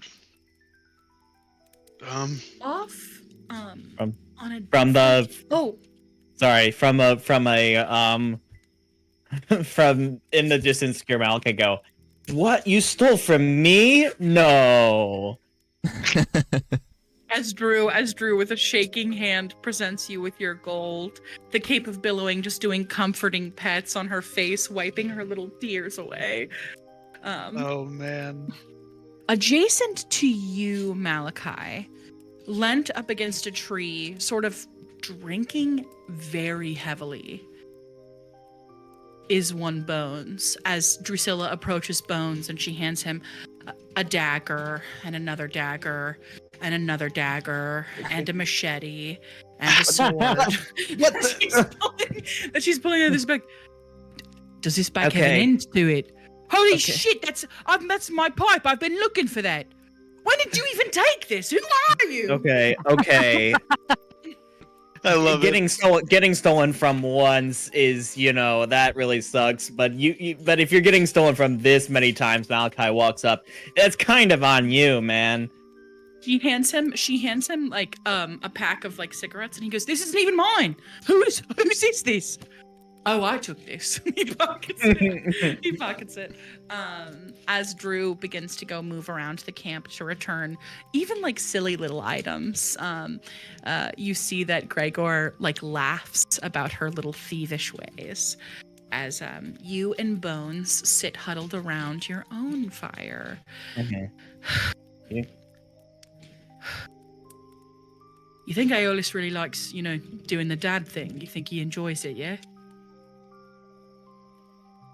I think Aeolus. I haven't known Aeolus for too long, right? But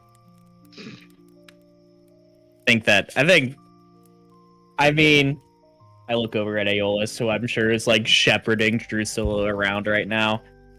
All right, now give back this. You gotta return everything that you stole. You know you have to. I don't know what this voice is. This is me imitating Christian.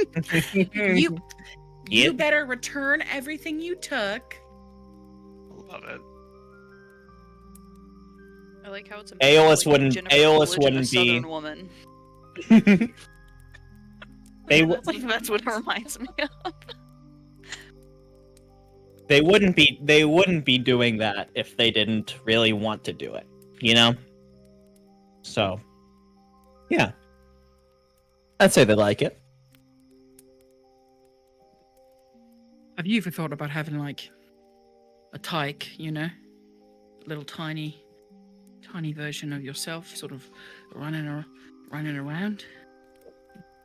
Malachi looks up and like the most you've ever probably heard Malachi laugh, like, oh my, a kid bringing a kid into Barovia on purpose? No way. No way. Now, if we can get out of here somehow, maybe. But Boy, when I was bringing that box here, I did not know that my child was in it. And if I had known, I wouldn't have brought it. But I was literally a spell was cast on me, mate. How dare you judge me for that? He just completely misreads the situation. Whoa. Hey. It sounds like you did not do it on purpose. It wasn't intentional, mate. Okay, it was an accident. Yeah. God. Understood. Hey, it's all good. But you'd never want one of those little things falling in your end.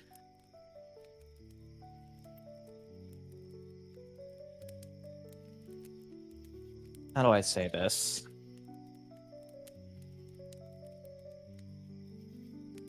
Maybe eventually. Again, once I can make a life for them that's better than the life I've had, I guess. But right now, I can't guarantee that would happen. So. This place is making me fucking worse for wear. I couldn't imagine growing up here, mate. Yeah, wears you down. It makes you really,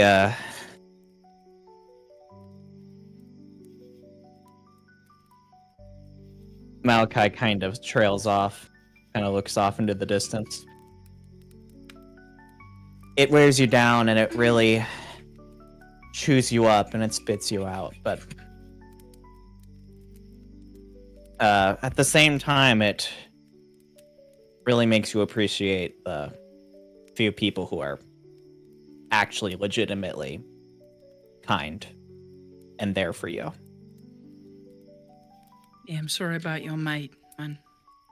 I know that that's a tough thing to hear.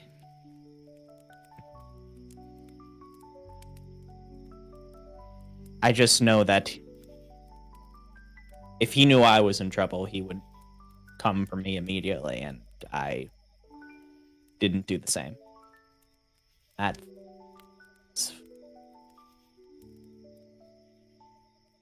Well, that's a kick in the ass if I've ever heard one.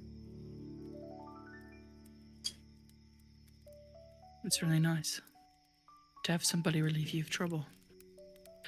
I just keep chasing my trouble, and he looks in the distance at Alvina, who's having a conversation with someone.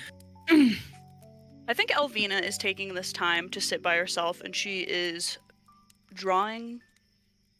And even though she knows that her daughter is now, here, she's still taking the time to write the letters like she used to her. Yeah. You look at Bones, Malachi, and he is looking intently at Alvina. Malachi chuckles to himself. You don't like making things easy on yourself, do you? What? He says. What you mean, mate?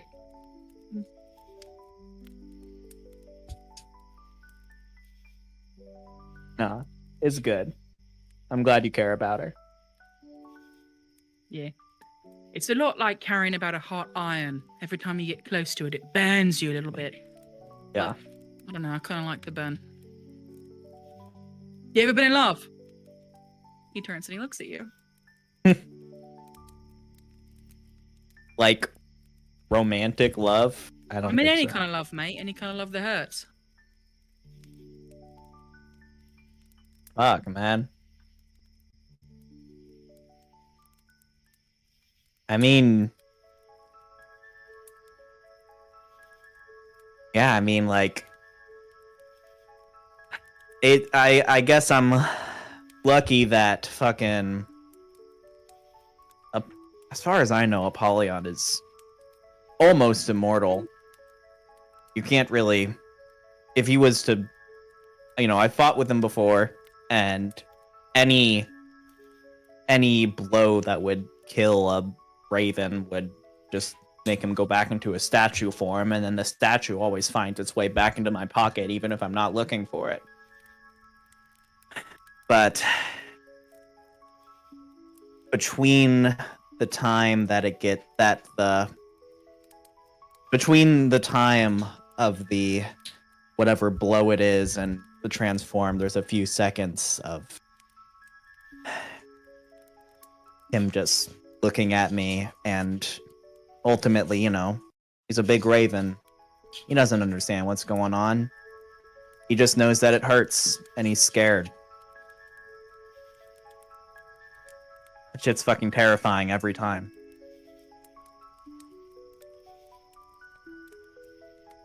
Bones looks at you and he's gonna make an insight check. Bones does not have good insight. That's fair. Never mind.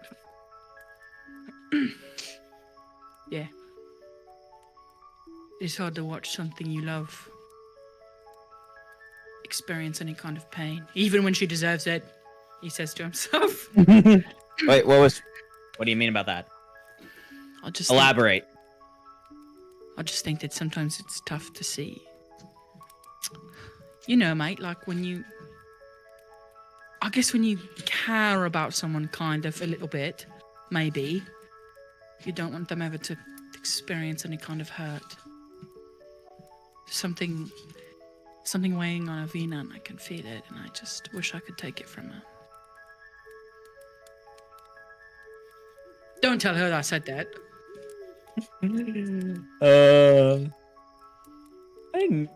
I knew there was a big softy in there. Who fucking said that? Who fucking said that to you? You said that to me just now. Never mind, it's just like you said, you don't want to watch the bird get hurt, so you put it in a cage and it escapes the cage, and then you're like, fuck, I gotta find the bird, and then you find the bird, and the bird's in hell, and then you're in hell with the bird, and you sell your baby to a vampire, and you don't realize that you've done it, but you have. And then the bird is mad at you because you sold your baby to a vampire, but you didn't realize it was a baby. You thought it was just a token, something in a box to exchange for the bird, and now the bird is like super pissed at you, but also is... He turns and he looks at you and he goes... I'll tell you what. I'll tell you what. That's a lot. But I'll tell you what. Yeah, I'm sorry, mate. I was just kind of talking. I haven't really... No one's talked to me all day, and I've just been kind of heaving rocks. So, Hey. sorry about that. Feeling a little emotional, man. You're all good. Did you ever meet Danica? The current Were-Raven leader? I don't remember. Malachi doesn't know. Also, Devin doesn't remember if Bones ever met her. No, I never met him. Who is he? First of all, it's a she. Oh, word? Yeah. A girl named Dan. That's cool. Dan. Okay.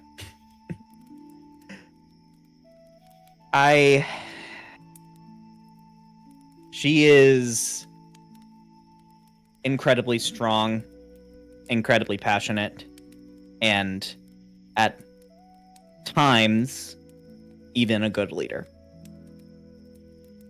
I have a lot of difficulty working with her, which is why I am kind of separate from that whole group. She pisses me the fuck off. I'll say it. And I know I piss her off. She is headstrong. So am I, right? And we're constantly clashing. But at the same time, she took over the Sending Stone and said, yesterday, and said, I need you to come and help me. And immediately I knew I was gonna go. And I know that if I told her the same thing, she would immediately come to help me. And that's I think if you can prove to her, looking at Elvina, that no matter what, if she calls on you, you'll be there. I think you'll be okay. It's actually really solid advice, man. Thanks. I hope that you're able to nab Danica. No. Oh, you don't want to fuck her? Okay, all right. She's like 20 years older than me, man. She has like 5 kids Gas? and a husband. Yeah. Oh, well, that's a complication, mate. That's a real complication. Yeah. No, it's more of a... It's been more of a mother to asshole teenager situation. Not what you're thinking. Do you feel like you need her? Like, do you feel like she's important? Like you want her around, you know? Even though she kind of sucks sometimes.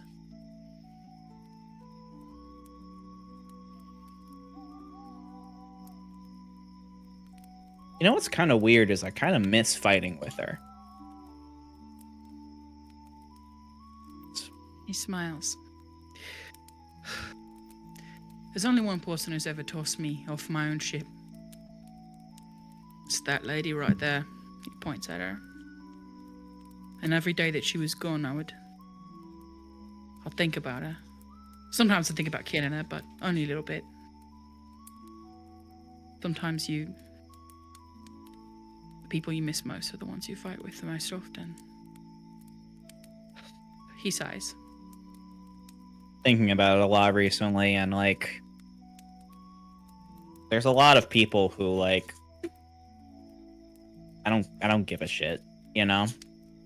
If they want to, if they think one certain way, whatever, you know, it's your life, you do what you want. But when has to do with the were-ravens, I always feel like I have to stick up for what I think is right, and that means you care about it.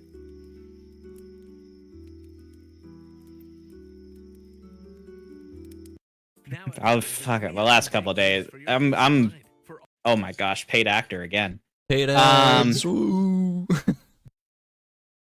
all you can do last couple of days, all you can fucking do is think.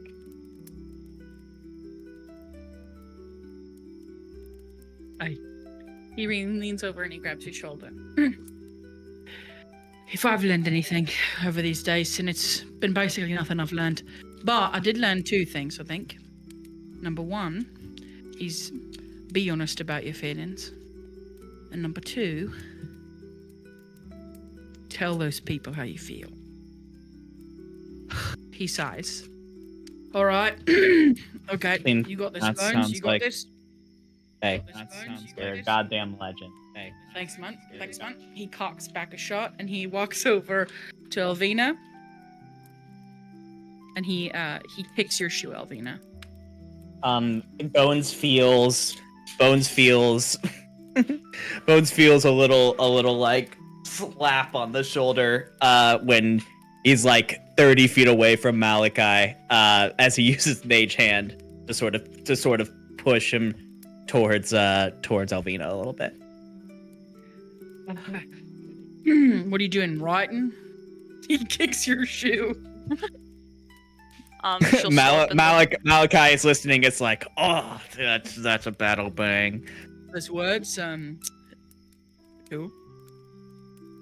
She looks up at him and like, I've written letters to our daughter anytime that I've ever left. I know that she can't read them yet, but, you know, when I can't be there, it's nice to think that I am still in a way there. He nods and he sits down next to you, looking over your shoulder. What kind of stuff do you write her? Mainly about this place. The last one had written about how I was going to kill the people that used to watch after her for betraying me. And this one's just about progress. And that I'm going to do everything in my ability to make sure that she's not stuck here. Can I borrow a pen? Piece of paper? She hands over her notebook because she had finished writing anyhow. And the pen. Have at it. Okay. I'm gonna write, because I know how. I can do it very well. Just don't read it afterwards, okay? You got my word? Kylie. As he begins to slowly write, his hand is shaking. Wow, this takes a long time. He's written one word. This is... Holy shit. He looks back at your page. Fuck! Oh my god! He flips it. Alright, yeah. No problem. No problem. I got this in the bag. I'll just write. You look beautiful. Was that to me or are you writing that? No. that was to you. I've written TY so far. Well, thank you. You know, you could also just draw something if you want. Thank God! Oh, fucking Christ. Okay, perfect. No problem. And he begins to sketch something out. I'll make a performance check for him.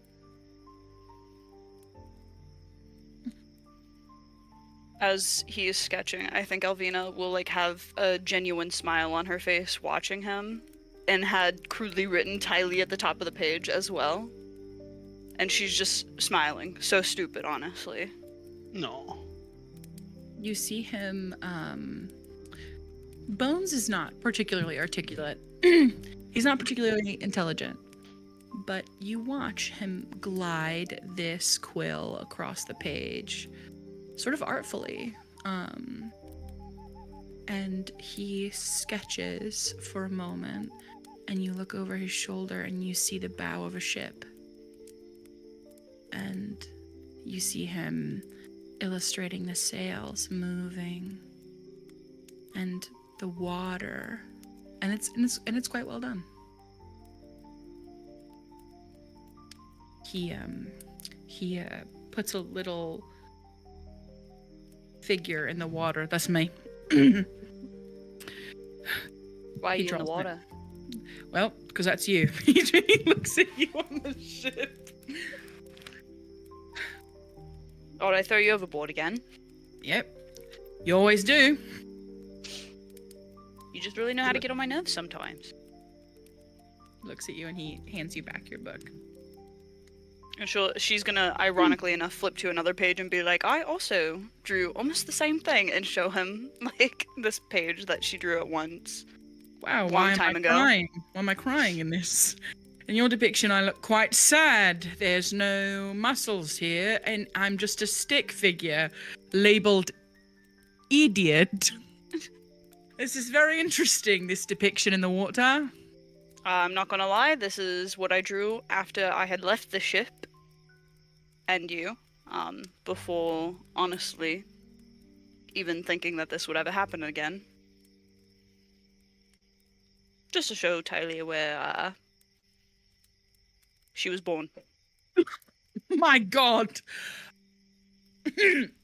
He hits his chest. Yeah, he rips it out. He takes the page out. No, we're not giving it this one. I think he tosses it in the fire. You can show the other one, but certainly not this one. This one's gonna go. I'm sorry. That Honestly, I've been thinking a lot. I should say I'm sorry. I didn't even give you a chance to say whether or not that you would want to be in my life, and that was awful of me. And I regret it a lot every day.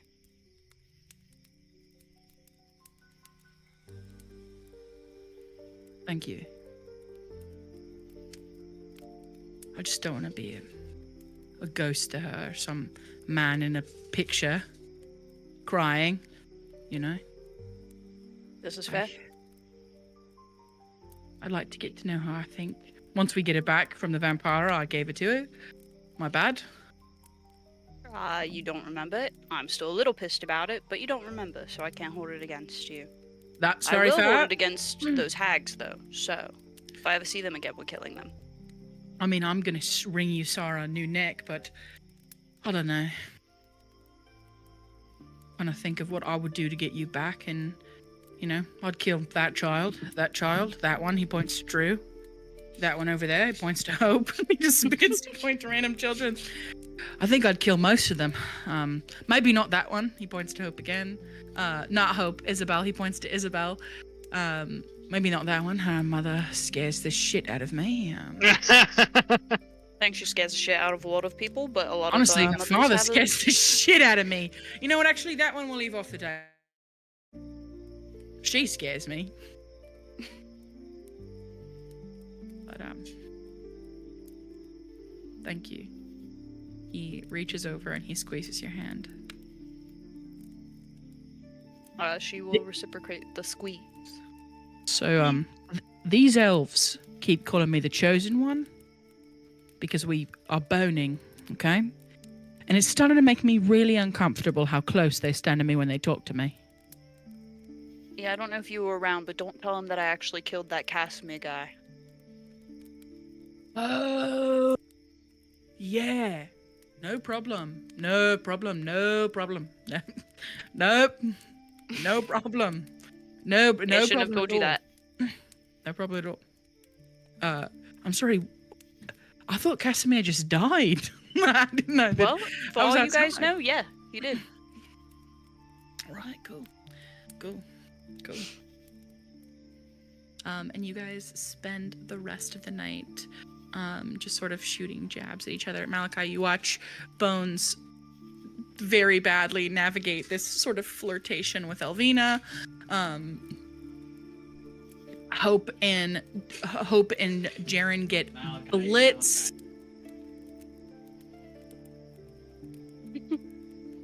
I was just gonna say that Malachi is just grinning this whole time. Not even like, is watching, can only hear bits and pieces, but is like, yeah, they care about each other. That's nice. Thaddeus, when you go to return your watch into your pocket, you feel something waiting for you there.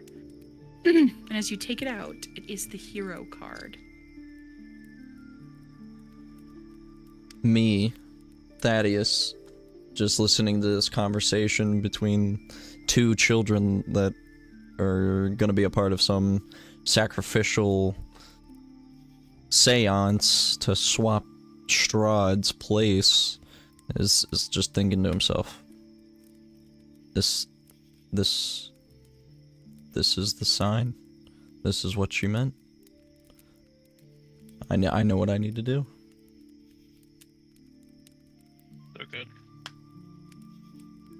And I walk Somewhere. up to Jaren so sorry. and Hope. Yeah. And I say, I couldn't help but to overhear a conversation that entails the sacrifice of two young ones. I've always been a man, chasing gold, chasing coin. But really, I think I just wanted to help more than anything.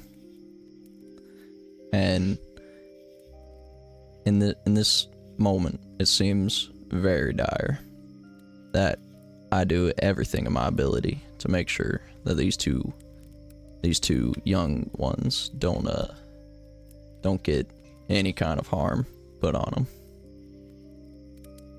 I think Jaren looks to you and is still in that, like, not quite dazed, but is very tired, but also has, as you, like, halfway through talking, you see him begin to smile at you. And he says, well, thanks for listening in and being discreet about it. Second of all, he kind of looks at you, like, up and down, think this is the first time I've met you. This looks like the real you. We'll take all the help we can get. Hope hands you the wine bottle, Thaddeus. Let's have a drink. Say, join us. I have to talk to my daughter at some point when I'm not, You should do that tomorrow. You should do that tomorrow. Yeah, don't worry, shit, tomorrow. Here, take this bottle, and can you just keep her company just for a minute? Yeah, sure. Anything you need. Here's my business card. I'm sure that I've probably given you one already, but I have about 3 already. And he goes, just hold this bottle for a minute. Just, honey, I'll be right back. Okay? Yep, don't worry. I'll hold down the fort. she says, this isn't broken infernal, it's bad. Yes.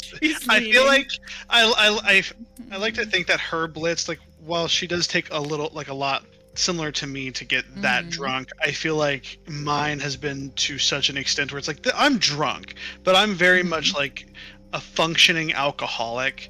And this is okay for me. Like, I'm good.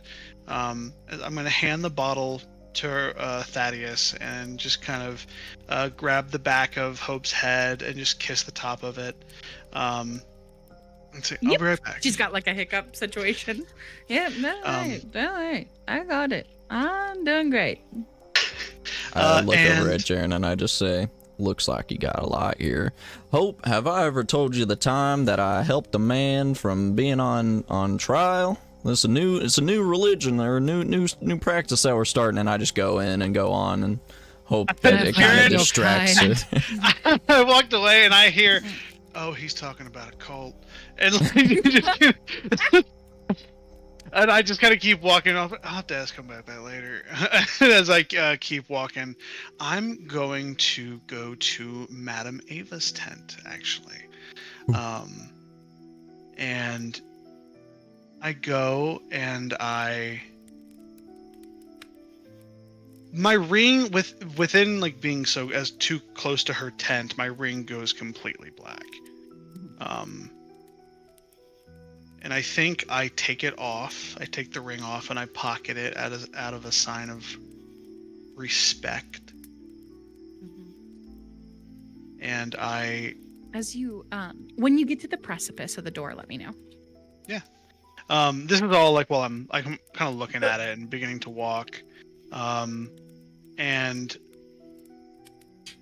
before I go in, I think I take the ring off, and I think at this point most of my jackets are off, and it's just like a single like rolled up sleeved white button up with like a nice leather brown vest that is very old. And begin to walk up to the precipice. A very different kind of dead. But I am Jaren. Come in. I've poured you a stiff one. All right, just one moment. I wanted to pay my respects. And I reach into. I still have my bag with me. Like it's like a shoulder to hip bag, just all the way across my chest. And I reach into it, and it has like my components and things. And I take 2 sticks of incense, and I put them one on each side of the doorway. And I look at them, and I snap both of my fingers, and they alight with this. It's brighter here under the moon, so it is a silvery white flame that ignites the incense. And I say, I kind of take my head, grab my symbol, and in a celestial language, I say, "Walk in twilight," as I pay respects to her long lost grandchildren. And then I take the emblem and I put it away, and I begin to walk inside. Your beacon is quite bright. It is lucky that I have made peace with the old gods, but I dare not look at it. She has poured you some kind of liquid. It's viscous. I think back to the first time I've met her, and I was so like tight and anxious and like on edge, and seeing the undead. And I think this whole like night in the past like couple days, especially with the Amber Temple, has been like not a breaking point quite, but like almost like a liberation of just like, I need to let go of this. And I think he just feels a lot more calm in comparison to the first time that he met her. Yeah, it's quite bright and quite beautiful. I'm sorry if it's a little too harsh on the eyes for you. So I left symbols away. So let me join you for a drink if you wouldn't mind. I would not. Please sit. Thank She you. motions to the pillow adjacent to her. I walk up and kind of like I take off my boots. I took off my boots before I even went inside. I walk in, I stand on the pillow, kind of like turn like a dog would for a second, and then just sit down with my legs crossed, and I grab the drink and just kind of hold on to it. I don't drink it immediately, I just hold it. It is good to have your presence. You are warmer now. Though I'm sure you loathe your dear wife and child here, they do bring a brightness about you. She has laid a card in the center of the table, and there's still that arch of cards in front of her. I'd agree. It's nice. I'm always It is. cold. Always. Interesting. But you have found it. And she flips up the card that says the sun. She is here with you now. Yeah, and that might end up being the death of me. And I smile real big at her. Madam Ava, there's nothing that I could say to you that you probably don't already know. But I think it needs said anyways. At least out loud. She nods. There's a very good chance that I don't make it out alive. A very good chance. Please. Whether it's a slip, a rash decision, protecting someone I love, the friends I've made.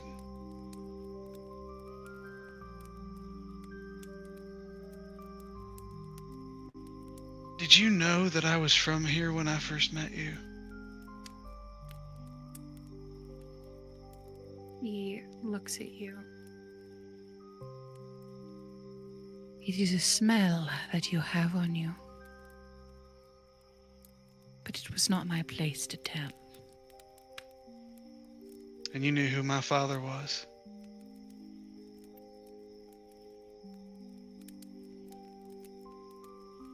When I first met Kenneth many years ago, came to me, and I presented the cards much like I did in front of you. And he also had drawn the beast card. I knew as soon as you were in my tent that you were his son.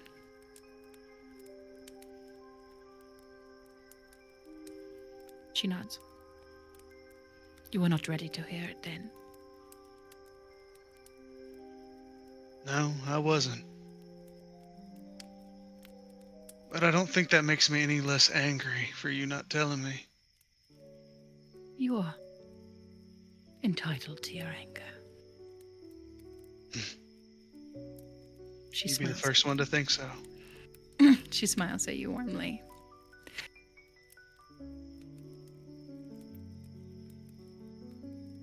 I'm tired. I'm really tired. I know. And I take out just the hilt, the deactivated sun sword off my hip, and I put it down in front of both of us. I'm sorry for what happened to your grandchildren. Regardless of any deals that you made, I understand you did it for survival. You cared for your family. Same way I do.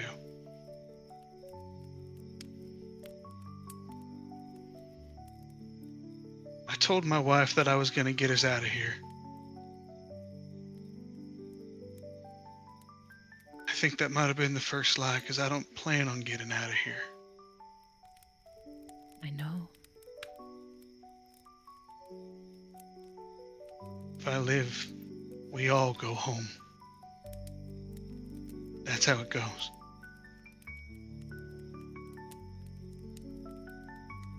Nuts. I'm gonna kill her.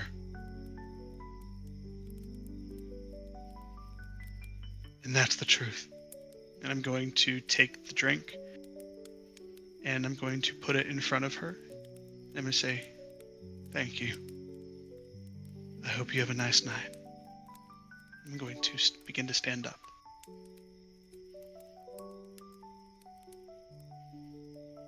I can smell a great death on the horizon. It is my own. I know that. It is pain to leave the ones that we love. But sometimes we must, to protect them. Sleep well.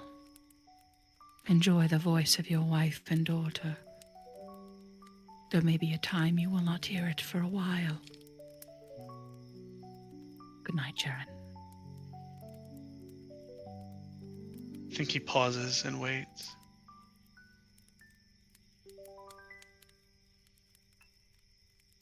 I'll be sure to be there for your rights. Have a good night. I smile and walk away. As you leave, Madame Ava draws a card. You don't see this, but it is the sword card. It is coming soon. The great death. And with that, we will end tonight's session. Hell yeah. Hells yeah, hells yeah, hells That yeah. was delightful. Twas. This was I think, a much needed Oh yeah. vibe Lot and of- roleplay session, and I really liked it. There was more I wanted to do, but we just don't have the time. Yeah. If there tonight. is anything you want to do, I am going to do some stuff retroactively with Christian Yeah. at the top of the session next week.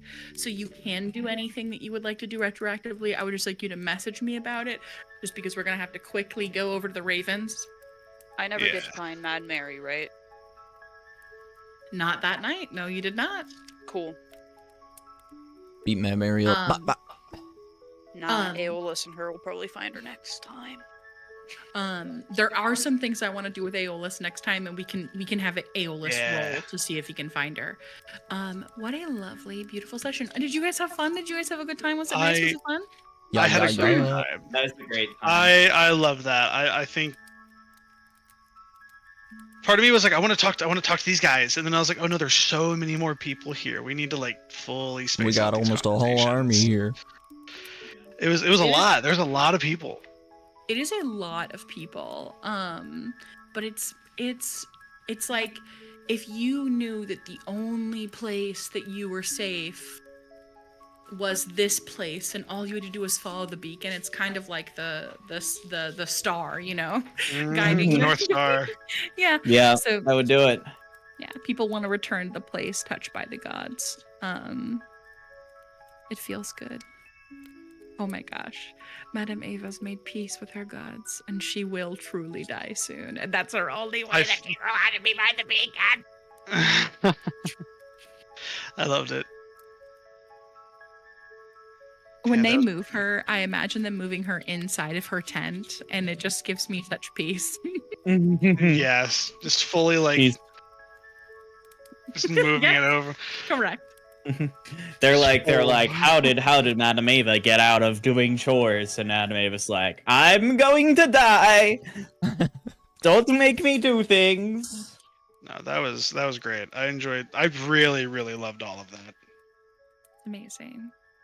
I was really nervous to see how do I want to play this girl who is Mhm. 15, Yeah. who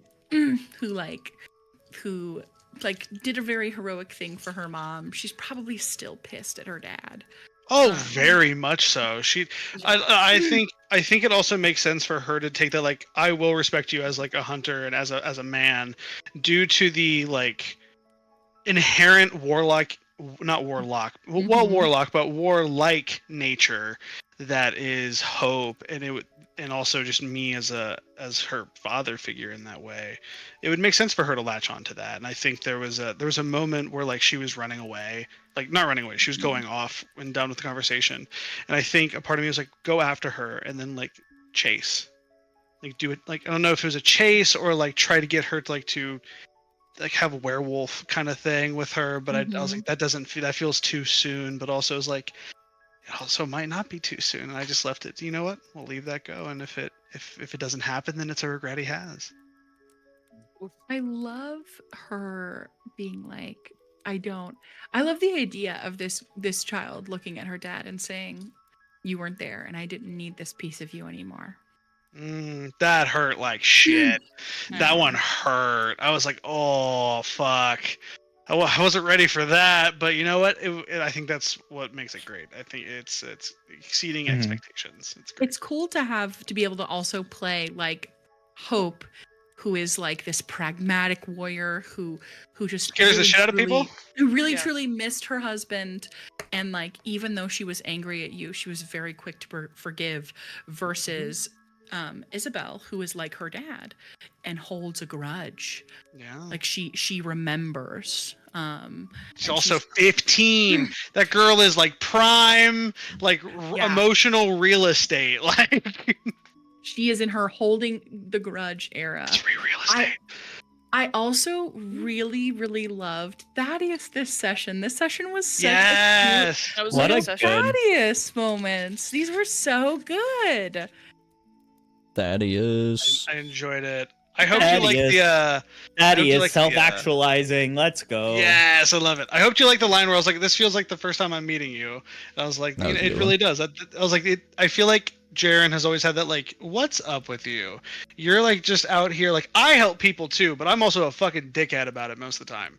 But for it's like you're like I'll do everything, and then you made the deal, and I was like, "What is his deal?" And you were like, "Actually, I'd have a problem." I was like, "You know what? I'm glad we could be here, buddy." Hi, thanks It for was coming to such my a- AA meeting. I'm addicted to Yeah. helping people, but for Hi, money. my name's Thaddeus. Hi, Thaddeus. I really like gold Thaddeus. and helping was people. really such a fun choice for you to go talk to Madame Ava. I was literally not expecting that at all. I was expecting Jaren to confront Madame Ava and be like, "Bitch, did you know I was from here the whole time?" But I did not expect Thaddeus to go visit her, and I was like, Oh, it what's was a way so that she could good. emotionally connect with you? Oh, this is the card that I pulled for my grandson Luvash. Because Yeah. Luvash is objectively selfish, but he's always protected his family. And he's a hero to her. Rest in peace, Luvash. What a great NPC. I loved getting to be with Bones and Malachi. And even though it was Yeah. kind of like two characters getting detention and having to sit next to each other at detention. But that's It great. felt- That's so good though. It felt so cute. It was such a cute interaction. And you using Mage Hand to tap him on the shoulder to encourage him and sharing the story about Danica. And of course he assumes that Danica's a man because who else would be the leader? Yeah. Um, He's a little sexist. Just a little bit. but But that just a little bit. That was so lovely. I loved the interaction between Elvina and my sweet boy Bones. It was so beautiful. That was so wholesome. That was so cute. It was I enjoyed all really- these interactions. They were so good. This was a good session, yeah. I liked it a lot. was Needed. really I think beautiful. really needed. Because there was like, I felt for like a couple, like not, I don't say like a couple weeks, but like every so often I'm like, man, I've been real gritty for a long time. And I think like he's just tired of it. And Yeah. like, he's like, he has what he wants and now he needs to let go of that to protect what he wants. And it was like, you know what? I think he's able to just be a guy again. One of the 'cause a lot of boys. his hate was always like placed in a very vague thing of this like wolf, and it's like, no, it's your dad, and it's a complicated situation, and the people that you love are here, and it's like you need to fucking focus up. I really, really love the idea of like in the moment I was just like, yeah, Madame Ava knew who your dad was. And Yeah. she definitely had read his cards before because the wolves are kind of close to the Vistani. It so I makes was like, sense. I was like, oh Okay. god. funny new piece of trash. Right to the garbage can. What'd she do? She just knocked over a bunch of shit. It was really truly a Can't wait beautiful for that. session. It was so nice. Yeah, get ready. About 6 months. Nothing on your shelves are safe. Love Drew. Drew's comic relief is my favorite. So She's so good. funny. She's so funny. The betrayal she's from fabulous. Thaddeus to Drew. Oh my though, gosh. fucking It was amazing. peak. Drew was is so going good. to Not it was- even like 2 She's minutes never gonna later. forgive you. It's- Drew is going to hate you forever, Ever. and I'm gonna. Oh, It's gonna be so God. good. She's The gonna forever look at him consequences just like, of these actions are gonna be serious. Oh man, I'm so can't wait here. to tell Christian what happened too. Oh my god, These actions are gonna so be good. serious. And Haley's I- impression. Oh my god, Just being a guys! Southern woman with a Yeah. You're like Mama Tot. Oh my god, guys! You should was Oh, steal. so good. I was like, how would they react to this? They would be like, "Ah, Drusilla," you know what I mean? They'd be like, "Stop, Drusilla, don't be bad." And I love Drew. I think she's so fun. I love the idea of her just slowly becoming a very high level rogue. oh yeah. Oh yeah. So good. Upcoming Um, campaign, Cat actually plays grown-up Drew. Yes. I just love the idea of like Drew looking at Hope, and Hope is like really playing up the devil aspect because of course people are going to Yeah. be racist about her here. She might as well lean into it a little. And Yeah. she's like, "Yeah, when you make a deal with the devil." And I it's was like, yes. so funny. She's terrified. She'll never steal from somebody. me doesn't- justifying our actions. She stole from a dragon. What do you want from me? She can take it. It'll be fine. This like tiny orphan child who's under the care of this cape of billowing and this fucking tiefling. This is so funny. I just imagine Aeolus and this cape of billowing chasing her around this like small makeshift tent village. But such a lovely session, you guys. I really loved it. I am going to let you guys go. I got to pee so bad. Have a fantastic evening, guys. Bye.